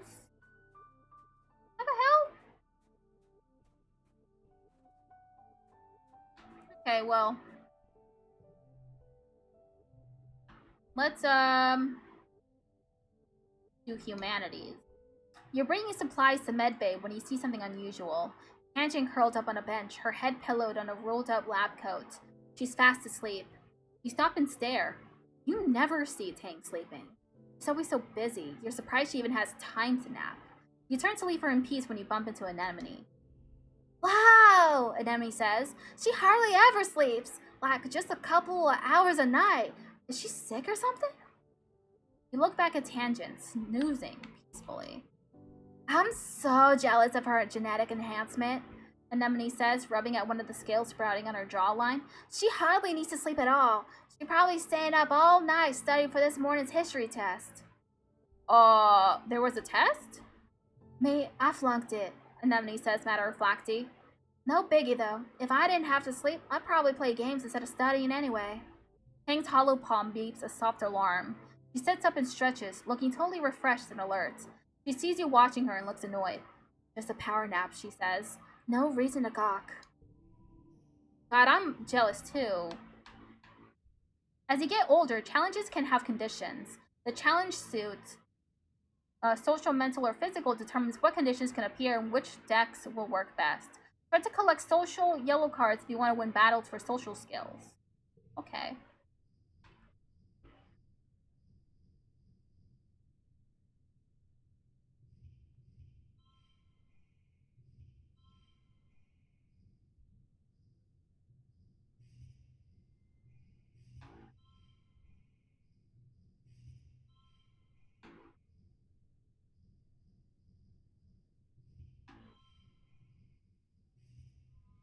Whoa, I already won?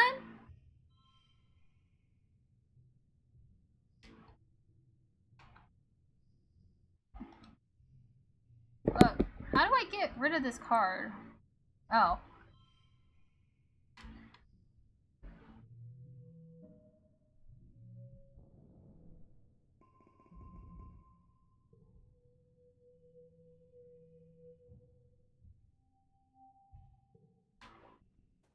Hey! It's always busy. Anemone is running around the sports ball pitch. Cobb says the most important part of defense training is knowing when to run away, she huffs as she runs past. Good thing I'm so good at running! You don't see dice at first, but you do hear rustling followed by the screech of metal on metal. After a few minutes of looking, you spot Dice placing large rocks in front of a piece of corrugated metal leaning against the wall. He stops and looks at you. You didn't see anything, he says, going back to cover up his tracks. Huh.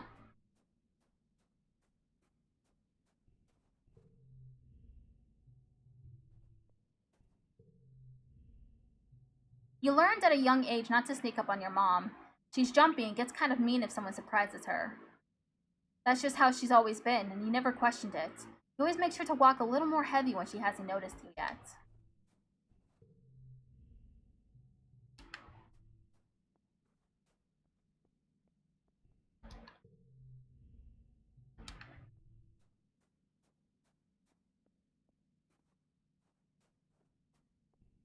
Okay. Let's, study life sciences. This week in biology class, you're learning about predators and prey. Professor Hal brings up a picture of a hopeye on the holoprojector and asks, Who can tell me what special thing hopeyes do when they see a predator? Tang's hand shoots up. They hop away very quickly. That's why we call it a hopeye. Hal nods. That's true, but not what I was getting at. Tang stammers and looks upset, like she can't believe she got something wrong. Hal scans the glass again. Anyone else? Goober? They fly away? You stammer after being put on the spot and say the first thing that comes to mind. That might work, Hal smiles, but hopeyes don't have wings. He gestures to the picture of one right in front of you on the holoprojector. Feel pretty dumb. They thump their feet to warn other hopeyes in the area. Then they hop away very quickly. You look over to see Tang smirking at you. You both got it wrong, but she still thinks she's better than you.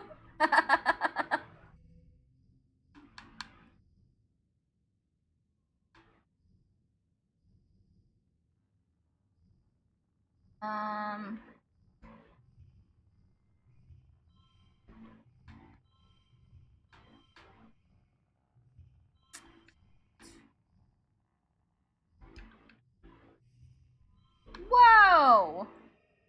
Oh, because it's 2-1. I get it. Wing.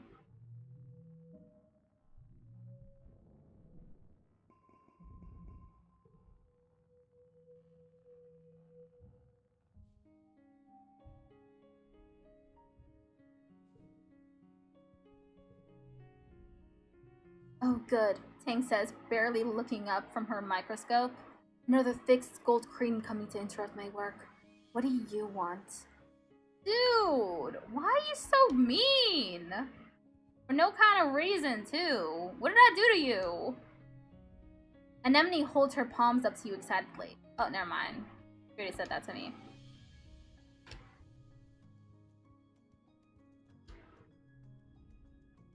Hal is kneeling in the dirt, carefully planting pieces of potato. When I was a kid, I thought everything grew from chopped up pieces of bigger things. I mean, that's how it works for potatoes and onions. He sits back on his heels, a funny look on his face. I guess I must have never thought about how babies are made, huh?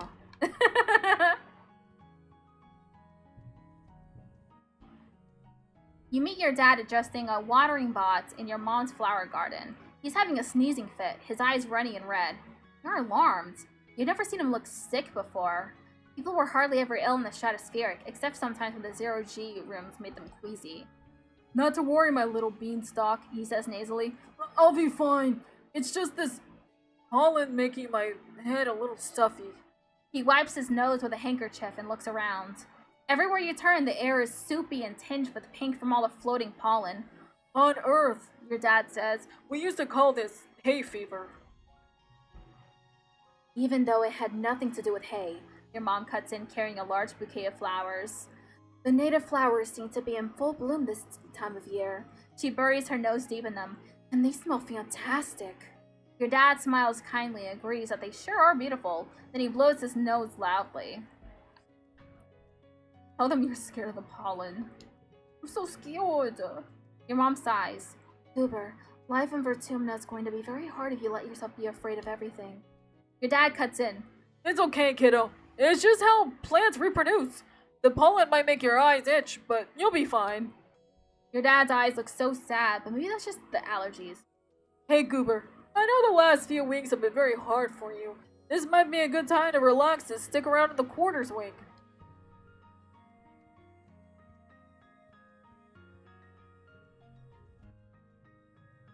You spot Mars tapping away at a hollow screen. She appears to be trying different clothing options on a digital doll maker. Look, Goober, she says, showing her work. You can look like anything you want. I always thought I would look good with, like, horns, maybe. She hums. Maybe I can ask engineering about it. I mean, if you want. Get you some horns. Maybe a tail? Look like a devil.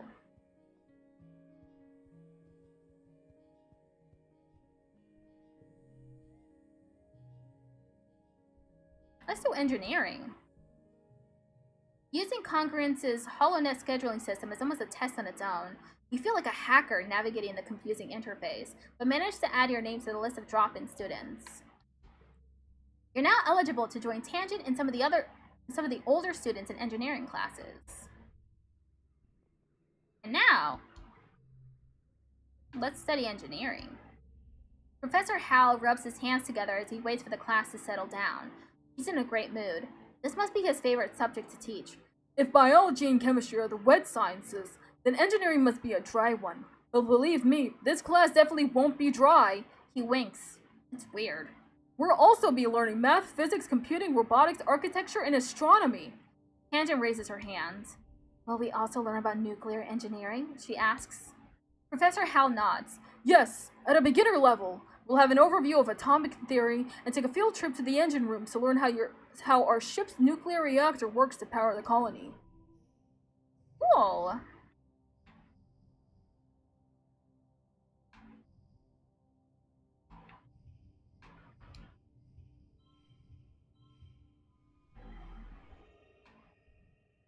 Win! I did so good that time.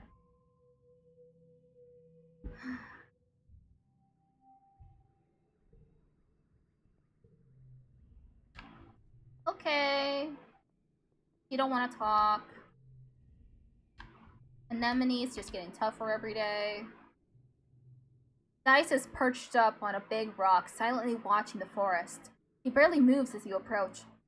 The longer you look, the more you see, he says cryptically. Oh, the scariest child.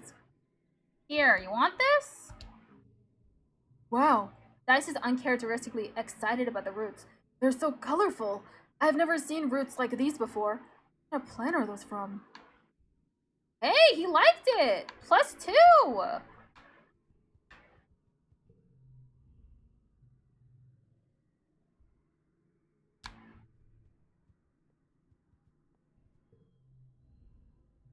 Hal is scooting an empty wheelbarrow through the gardens. Beep beep! He cheers. I'm a garden bot! Get out of my way! He pulls up beside you and laughs. Hey Goober, what's happening? Your dad sneezes and wipes his nose with a handkerchief. Whew, this pollen, he says, voice thick with congestion. Some days I'm gonna get used to it.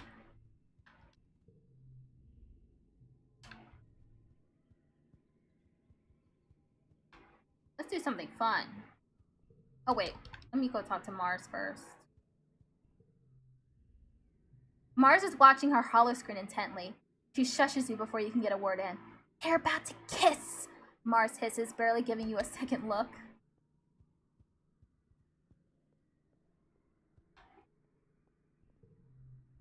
Let's shuffle some dirt. It's your first day in the glorious world of agricultural soil conveyance. Oh boy! Good morning, Goober. Looks like you're working for your old lady. I hope you don't expect me to go easy on you just because you're my kid. She walks you around the geoponics wing and points out where everything is. Your job is to move sod, compost, plants, garden waste, and equipment from one place to another. Get comfortable with this, she says, pushing a squeaky old-fashioned wheelbarrow towards you. Now, any questions before you start moving that dirt? Why not use hydroponics? On this ship, we grew most of our plants with their roots in the water, and it's true it was more hygienic that way, your mom replies. She brushes an insect off her arm, which lets out a loud squeak of objection. But hydroponic systems use too much energy. Here, we have to grow as much as we can the old-fashioned way. Don't we have machines for this? The construction crews already claimed all the hover lifts, she says, shrugging. But they'll break down in a few years anyway, and we don't have the materials to fix them.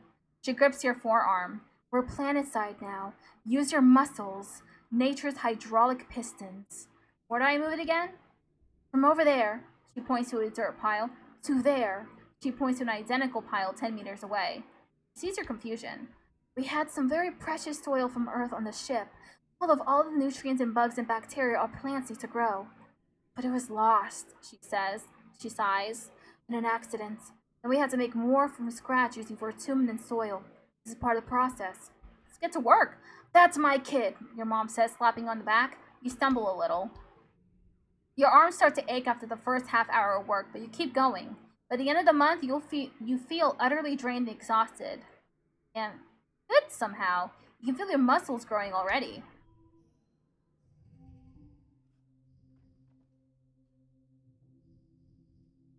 The hell?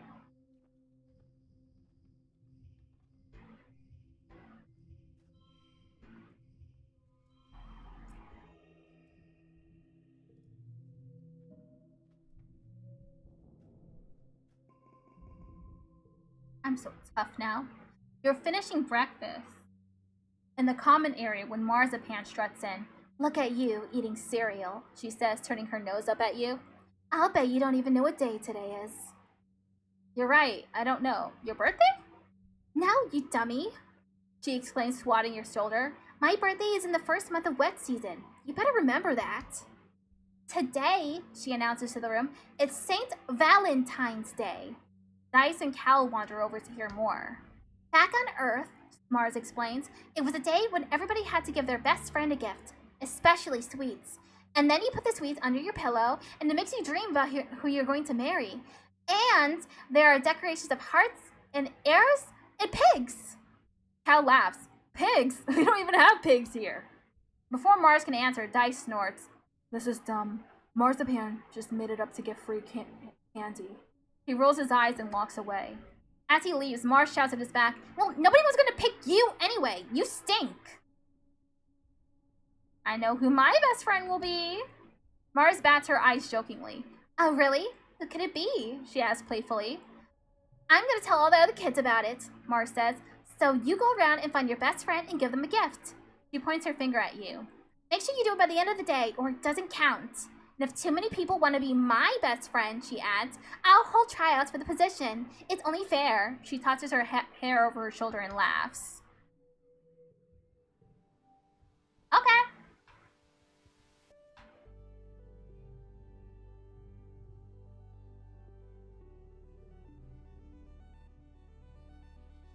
Hal is standing on top of a bluff, carefully pouring a bucket of water down the dirt on one side. He's covered in mud. Hey, check out my mudslide, he exclaims. He grabs a piece of sheet metal and slides down the dirt pile like he's riding a surfboard. Mud goes everywhere. He jogs back up and hands you the sheet of metal. You try it now. Okay. You make it down without bailing, but get mud splattered all over your legs. It is pretty fun though, like a hoverboard, but crunchier. I think I'm done for now. Okay, Cal says. You can come back whenever and use the mudslide. I don't mind. I'll be here.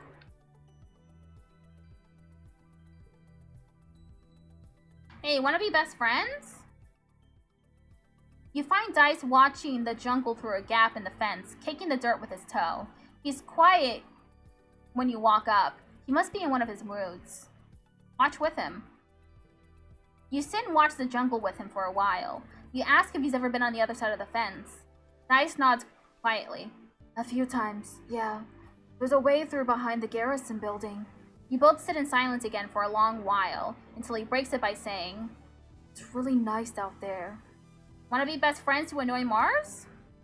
You explain that of course you aren't taking it seriously, you just think it would be funny. He looks at you and shrugs. Sure, I guess, he says, then looks back out at the forest. It is kind of funny. It's a stupid thing anyway. Anemone huffs as she runs up to you and doubles over, bracing her hands on her knees. I'm going for the Bantam Division distance record at this year's Vertumnalia. Okay.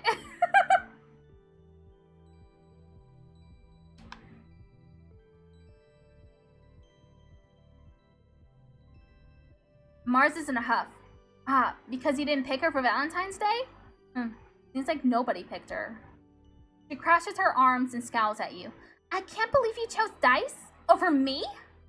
Whatever, Mars mutters, tossing her hair. I'm just too mature for kids my age. The older kids get me, even if you don't.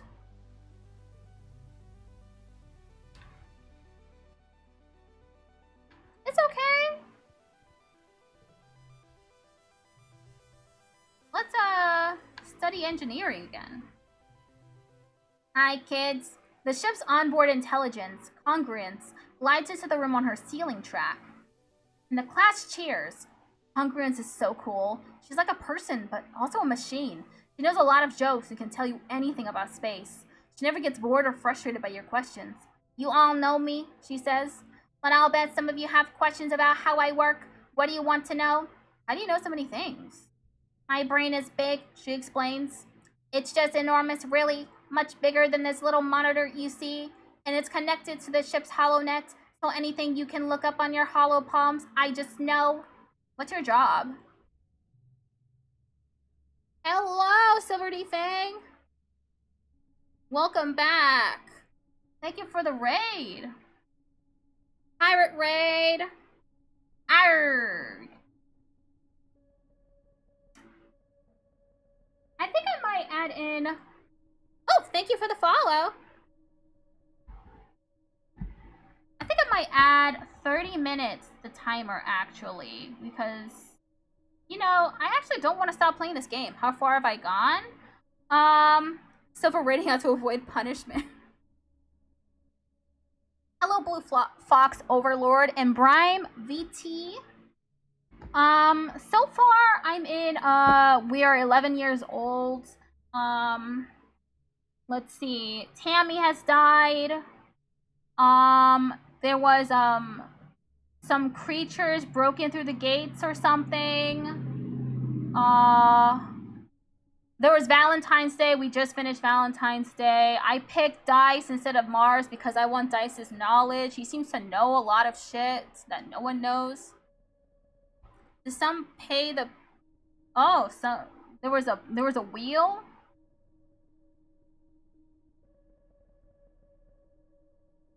Okay, let me add like 30 minutes to the timer.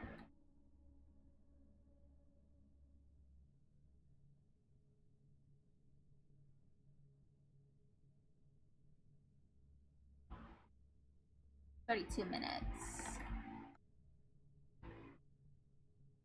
Oh, whoops. There. Okay. I just want to learn more.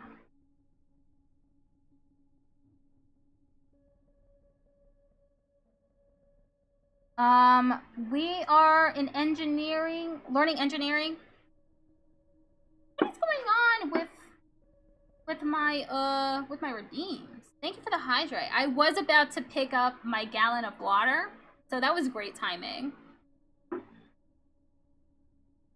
don't know what's going on with my redeems. I'll have to fix them. Oh, my pigment isn't working.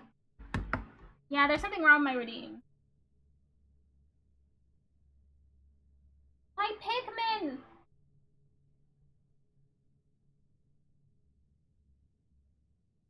The hell?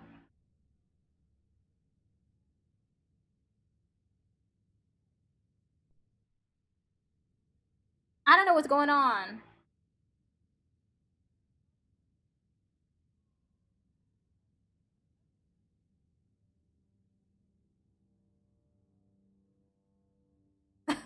Try to say this in Japanese. Hope you're getting the food you need to eat.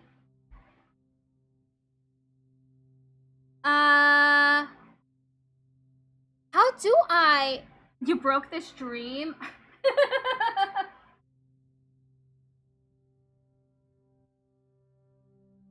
I'll fix that some other time. Let me just move this off because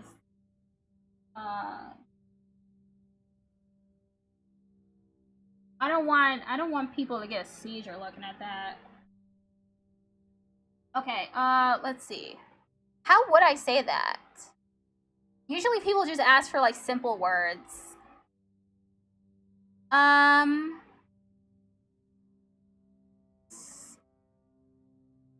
Getting the food you need to eat? I have no clue. I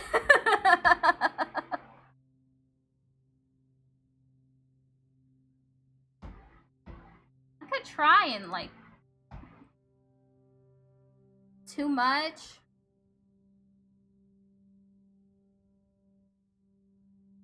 Yeah, my Japanese isn't that good. No, senses are allowed. This is a challenge, is what I'm saying. You challenged me. I guess I can try and use Deep L.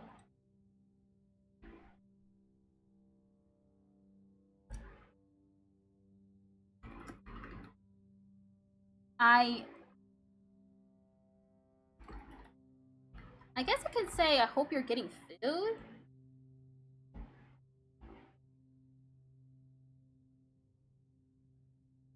What? That doesn't seem right.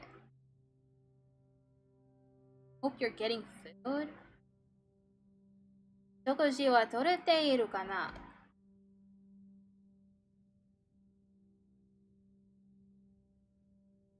Okay. I'm working on my pitch accent. I'm so fluent.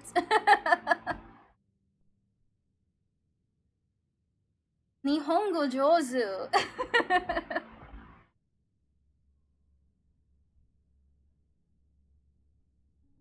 Okay. Let's see what else happens in the game. Shiruba, 食べなきゃいけないご飯を取りに行った?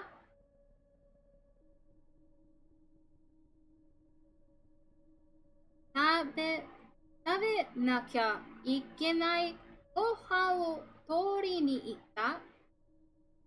Like I said, my pitch accent is not good.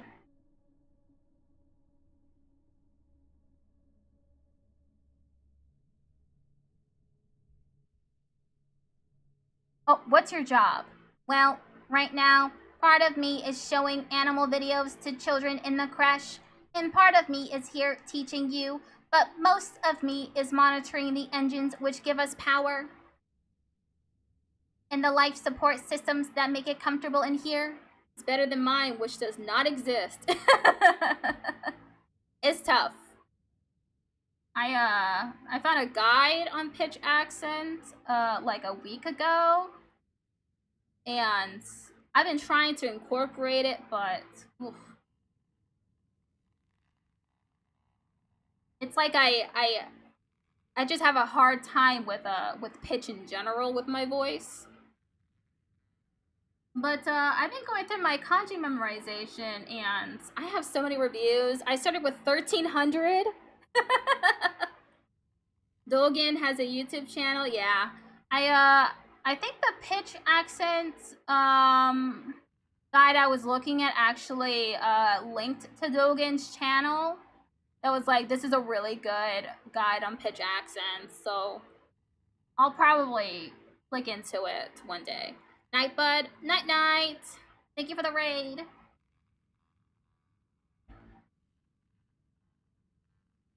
Okay.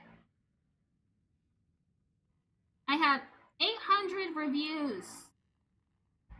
Kanji reviews. I get through like 300 a day, and they just keep piling up. Do you have to eat and poop? She laughs, which has never sounded quite the same as a real person's laugh to you. I guess you could say I eat electricity, but not in the same way you get energy from food. But no, I have never pooped. I think it sounds kind of neat, actually.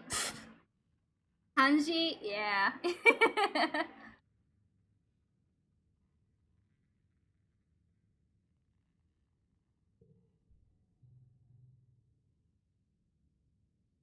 Congruence explains that she had to do all kinds of calculations to help fly the ship and land it, and that she was designed to provide a user-friendly interface to the ship's systems. But Hal has modded me to be far more than that, she says proudly. Now, I can even tell jokes. Why did the computer cross the road? She asks. Just listen. Congruence smiles widely. And then she hits me with the binary.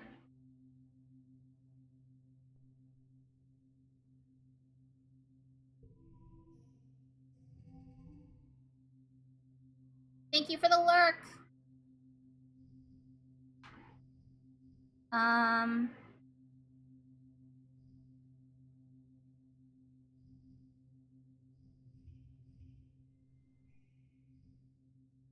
then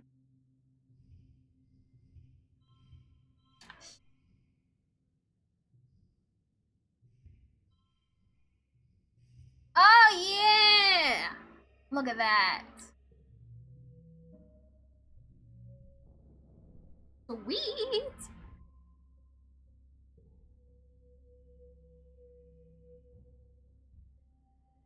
Early dust.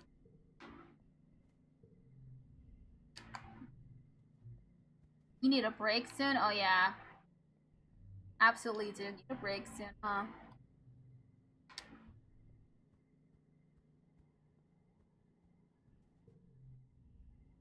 You find your mom inspecting the irrigation system.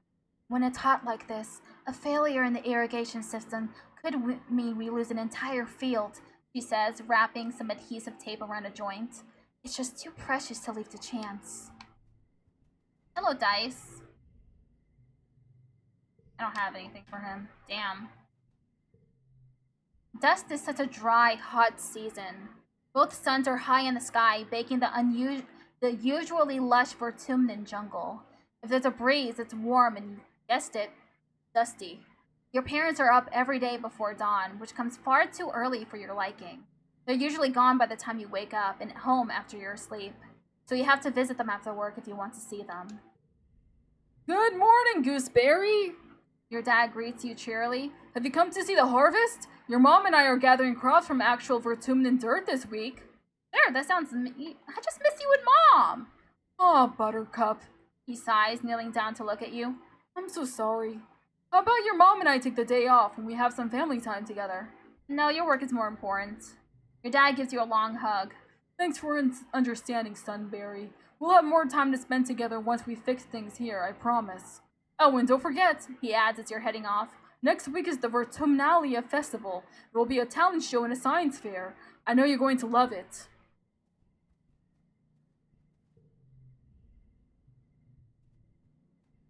Hey, Cal.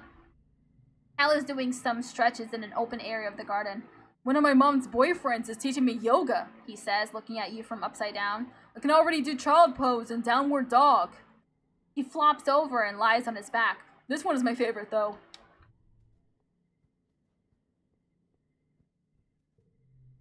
Mars is oh, never mind. Watching some romance thing. Pick this up. That's mine!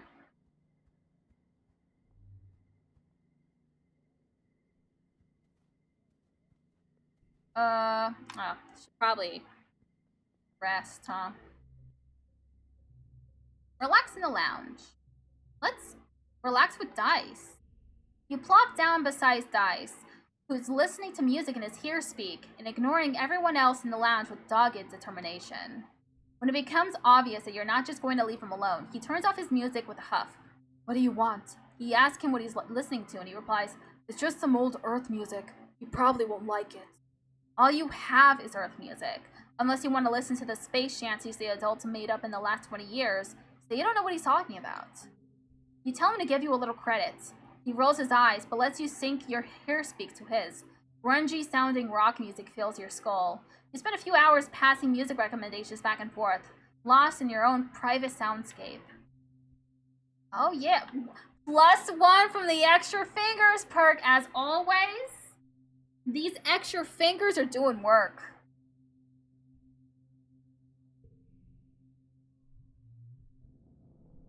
I want to forget.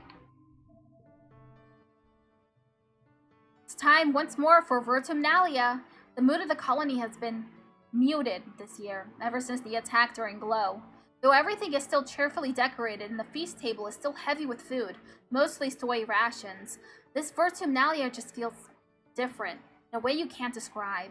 The colonists gather in the square for Governor Udocot's speech. What a year Vertumna has given us, the governor begins in her weedy voice. I stand before you so proud of everything the colony has accomplished in such a short time. I have always hoped that we would bring with us the best facets of humanity. Cooperation, resilience, and creativity. And the events of this year have given me no reason to doubt my convictions.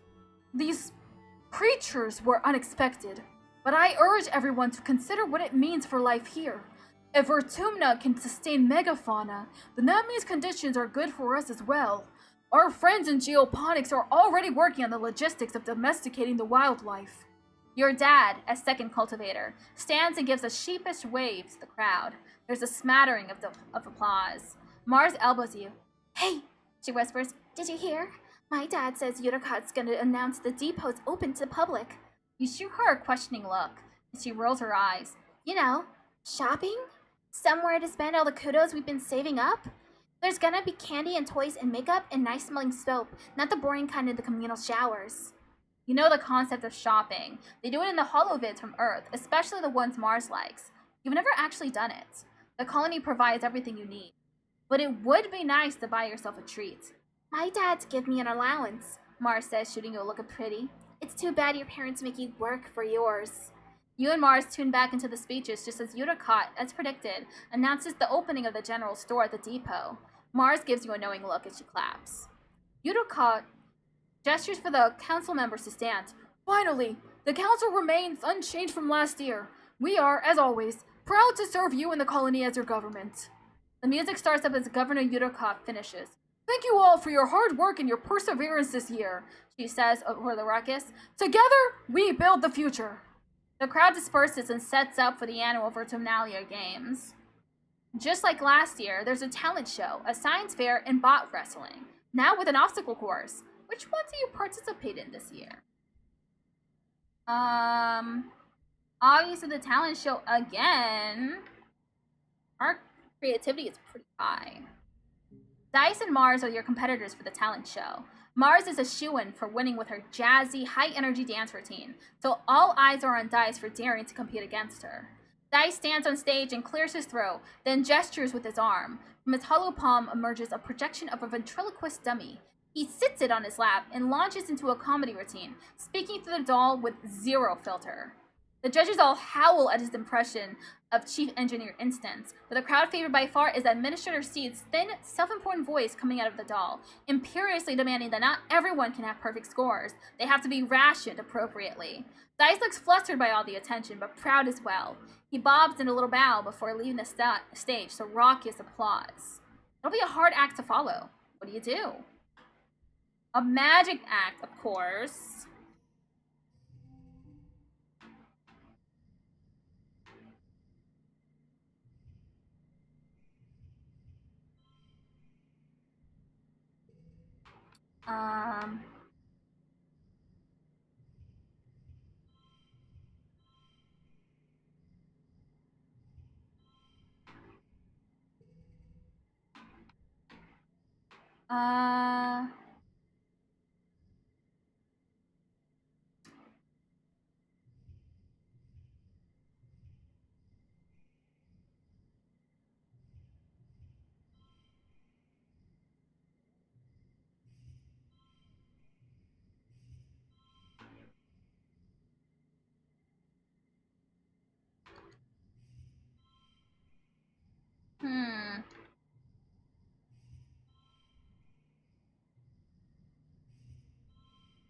I'm gonna see if I can.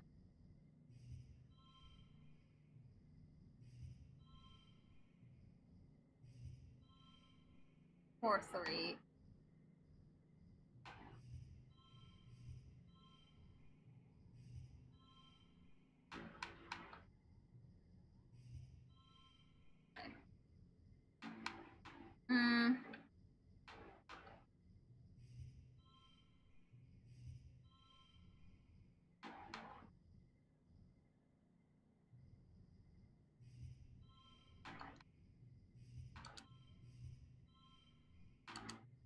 No, it was better this way.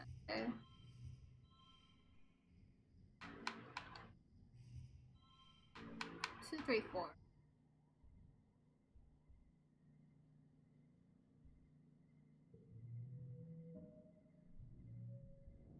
Whoa, I was victorious? Everyone is amazed at your magic act, especially the one where you pretended to cut one of the judges in half. You win, as would an audience applause. Woo! Gain status popular.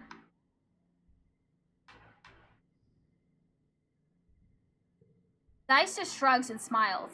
He didn't mean to win anyway, so there's no hard feelings. Mars, on the other hand, is livid. I worked on my routine for months, she cries and refuses to shake your hand. After the festivities are over, everyone takes time off for a much-needed break. Mars organizes a water fight that takes over the whole colony, even the adults. It brightens everyone's spirits, even the thick heat of dust. You end up on top of the western wall with Dice, launching water-filled poof shrooms down on an unsuspecting enemy in the sports ball court below. The walls seem like a neat place to hang out and relax, much quieter than the lounge if you're looking for some solitude.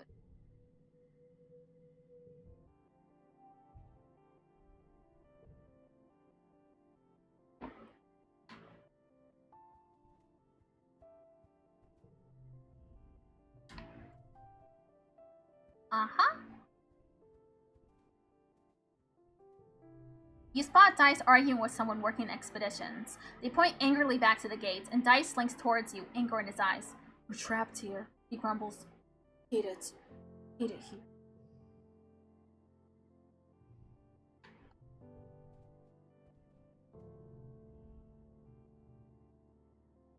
Are you eating enough? Your mom says, looking at you critically. Drinking enough water? It's hotter here than you used to. You have to take care of your body if you want it to take care of you. Your dad is watching your mom work. You can practically see the hearts in his eyes. Your mom's an incredible lady, he says dreamily. True love is hurtling yourself into space with someone and hoping for the best for your children. Ew, Dad. Gross.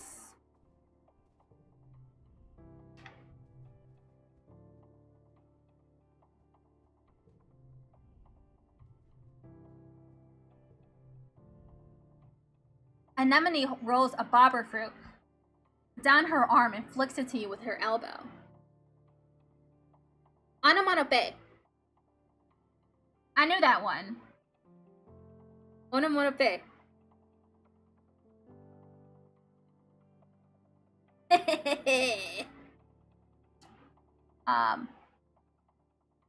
Anemone rolls a bobber fruit down her arm and flicks it to you with her elbow, then munches down on one of her own while she watches the construction crews work on the walls.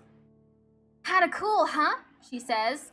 Soon this place is gonna look like a real colony.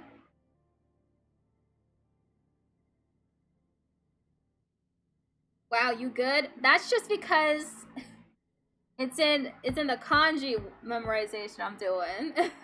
Thank you for the lurk.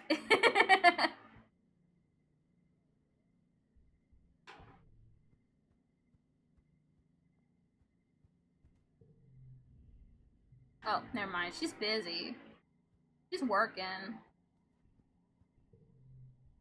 Let's shovel some dirt. You're pulling weeds from the I go back to Farscape series. Okay. Stream's gonna end in 11 minutes. I am feeling very tired. Belon lurking to give you a view. Thank you. I appreciate that. Really nice. You're pulling weeds from the garden beds when you see Cal scurry past you, moving with a purpose. He doesn't even stop to say hello before he disappears into a barn. Follow him. You slip into the barn behind Cal. He's so absorbed in whatever's in that broken storage box that he doesn't hear you. You can do it, he whispers. Come on! Go, go, go! You creep forward, but the barn door creaks closed behind you, and Cal drums. Goober! He says, moving between you and the box. What do you need? What's in the box? What's in the box? Cal clenches his fists. Nothing. It's nothing. Whatever Cal is going to say next is interrupted by a chirping noise from the box. Cal gasps and swirls around, and you both rush forward to look. Inside the box is a pink caterpillar-like creature about the length of your arm, looking up at you with big, multifaceted eyes. Its mouth parts wave at you and make a clicking, chirping noise. It's hatched, Cal says. Hey, little baby, welcome to the world. What is it? Dunno, Cal says. I looked it up in the Surveyor archives, but nobody's found anything like it before. It's true. You have no idea what this creature is. Hey, whoops. Yeah, it showed up in one of the first shipments of mushwood, he says, rubbing its little nose. Just curled up in a little cocoon. It looked like a dried up leaf, but warm. I didn't want to just throw it away in case whatever was inside was still living. And no one was using this busted up storage box, so... Cal puts the small creature on his shoulder. Small? That bitch is as big as an infant, a baby.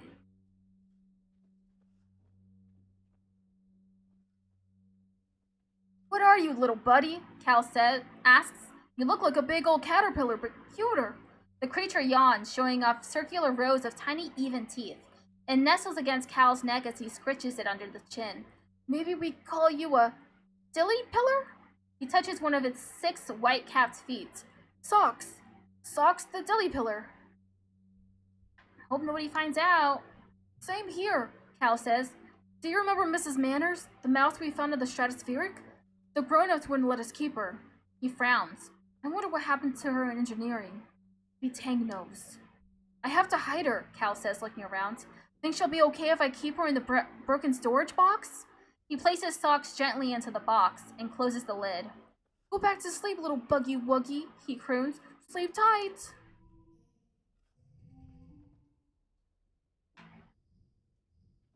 Oh, wait. Two?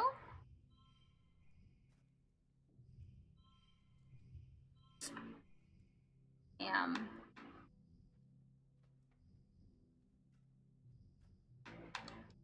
Damn, this one is just locked in, huh? Can't do anything about it. How about I do 0, 1, 2?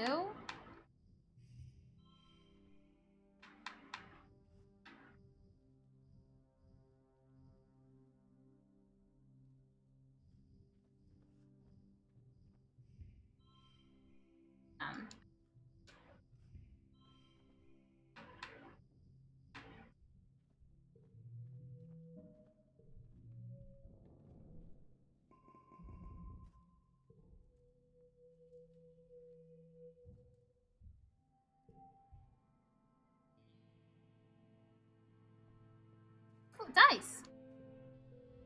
Dice is sitting in the grass near the big gates that lead out to the jungle. He's just staring out into nothingness and picking absent-mindedly at the weeds. He pretends not to notice you approach. Sit down with him. He shifts uncomfortably as you sit, but doesn't say anything. You both just hang out saying and doing nothing.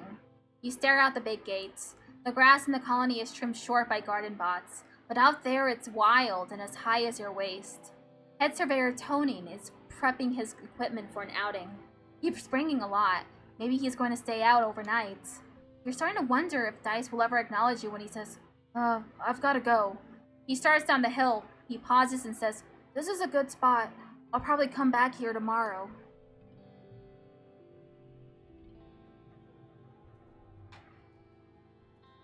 I don't think he'll like this log. Let me check. Can I give him a log?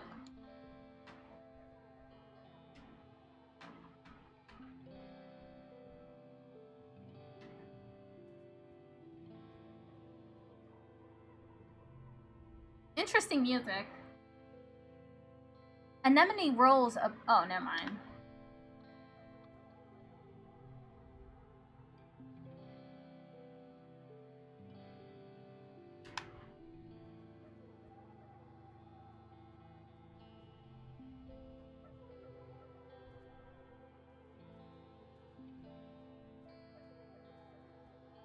Yeah, let's go chill out.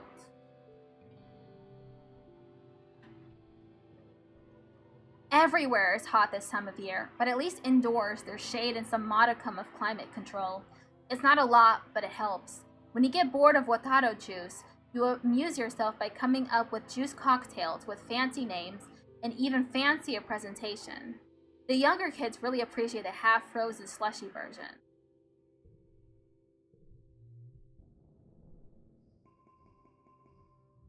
No, I don't want to forget that. It's 2.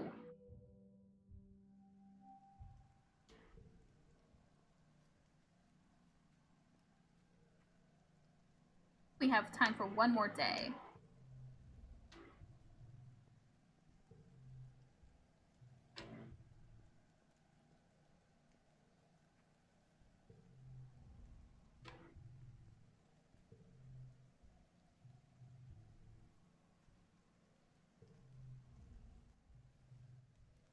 Cal is kicking a ball against the garden fence post, cheering when it bounces back towards him. Ever since we landed here, I don't play a lot of sports ball, he says, picking up the ball and tucking it under his arm. Anemone and I used to play a lot, but honestly, I think I like working in the garden more. He smiles up at the sky. I just like doing stuff that feels like it makes a difference, you know? I don't want to just play all the time like Anemone. Here, you want this, log?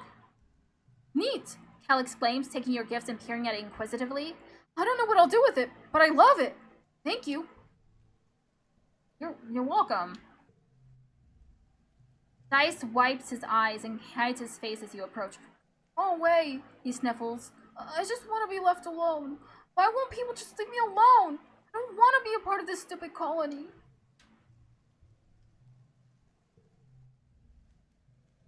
Dice is standing outside the cover of the walls, his face turned to the rain and arms stretched wide. He's soaked to the bone and his clothes cling to his tiny frame. This planet is wild! He shouts over the driving beat of the rain. You can't stop it! It just is! God, he says some shit. Spicy little chili pepper.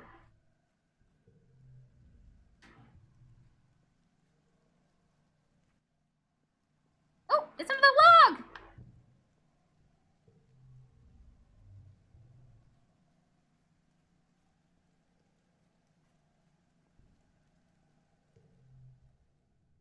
Let's study humanities. You spend a few weeks reading old classic novels from Earth, and you learn a lot of words that you soon discover the adults do not want you saying in casual conversation. Professor Howell says you should take the novels in context at the time they were written, but it's hard to overlook some of the stereotypes people used to believe. 5 kudos if total equals goal. Okay.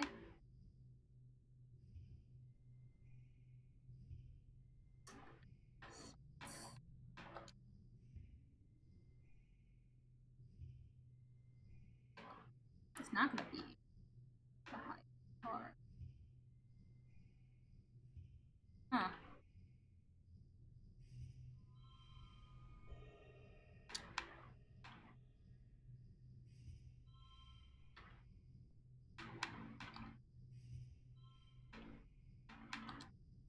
Damn it. Yeah, I did it!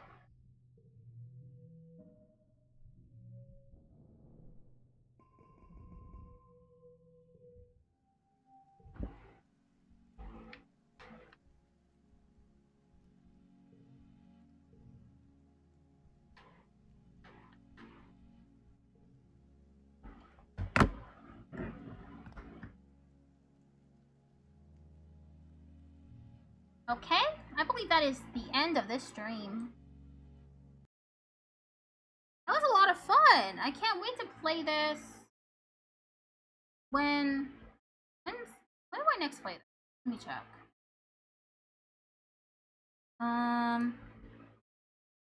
Tuesday. I play this on Tuesday. Wait. Oh, today is Monday now, so I play it tomorrow night. Okay. Anyone wants to follow? You can follow now. Subscribe on YouTube. What else? What game am I playing tomorrow? Fallout New Vegas. Finally. Oh, that didn't work. Next, okay. Yeah, I'll be playing Fallout New Vegas. Will be tomorrow night at 9 p.m. to 12 a.m. EDT. What else? Oh yeah, don't forget to donate on to the Trans Lifeline if you want to donate. Donation button. Anyone wants to join the Discord server, you're welcome to join.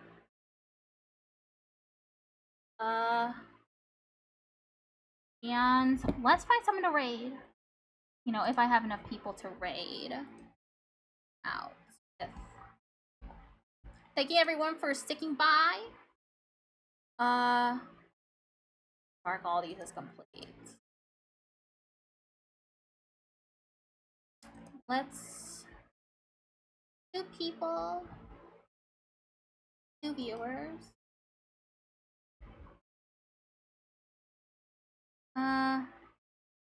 Sakyo is playing Zero Escape. Virtue's Last Reward. That's a fun game. So let's raid out to Sakyo.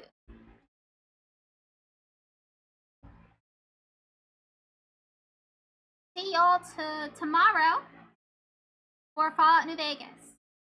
Thank you and bye-bye.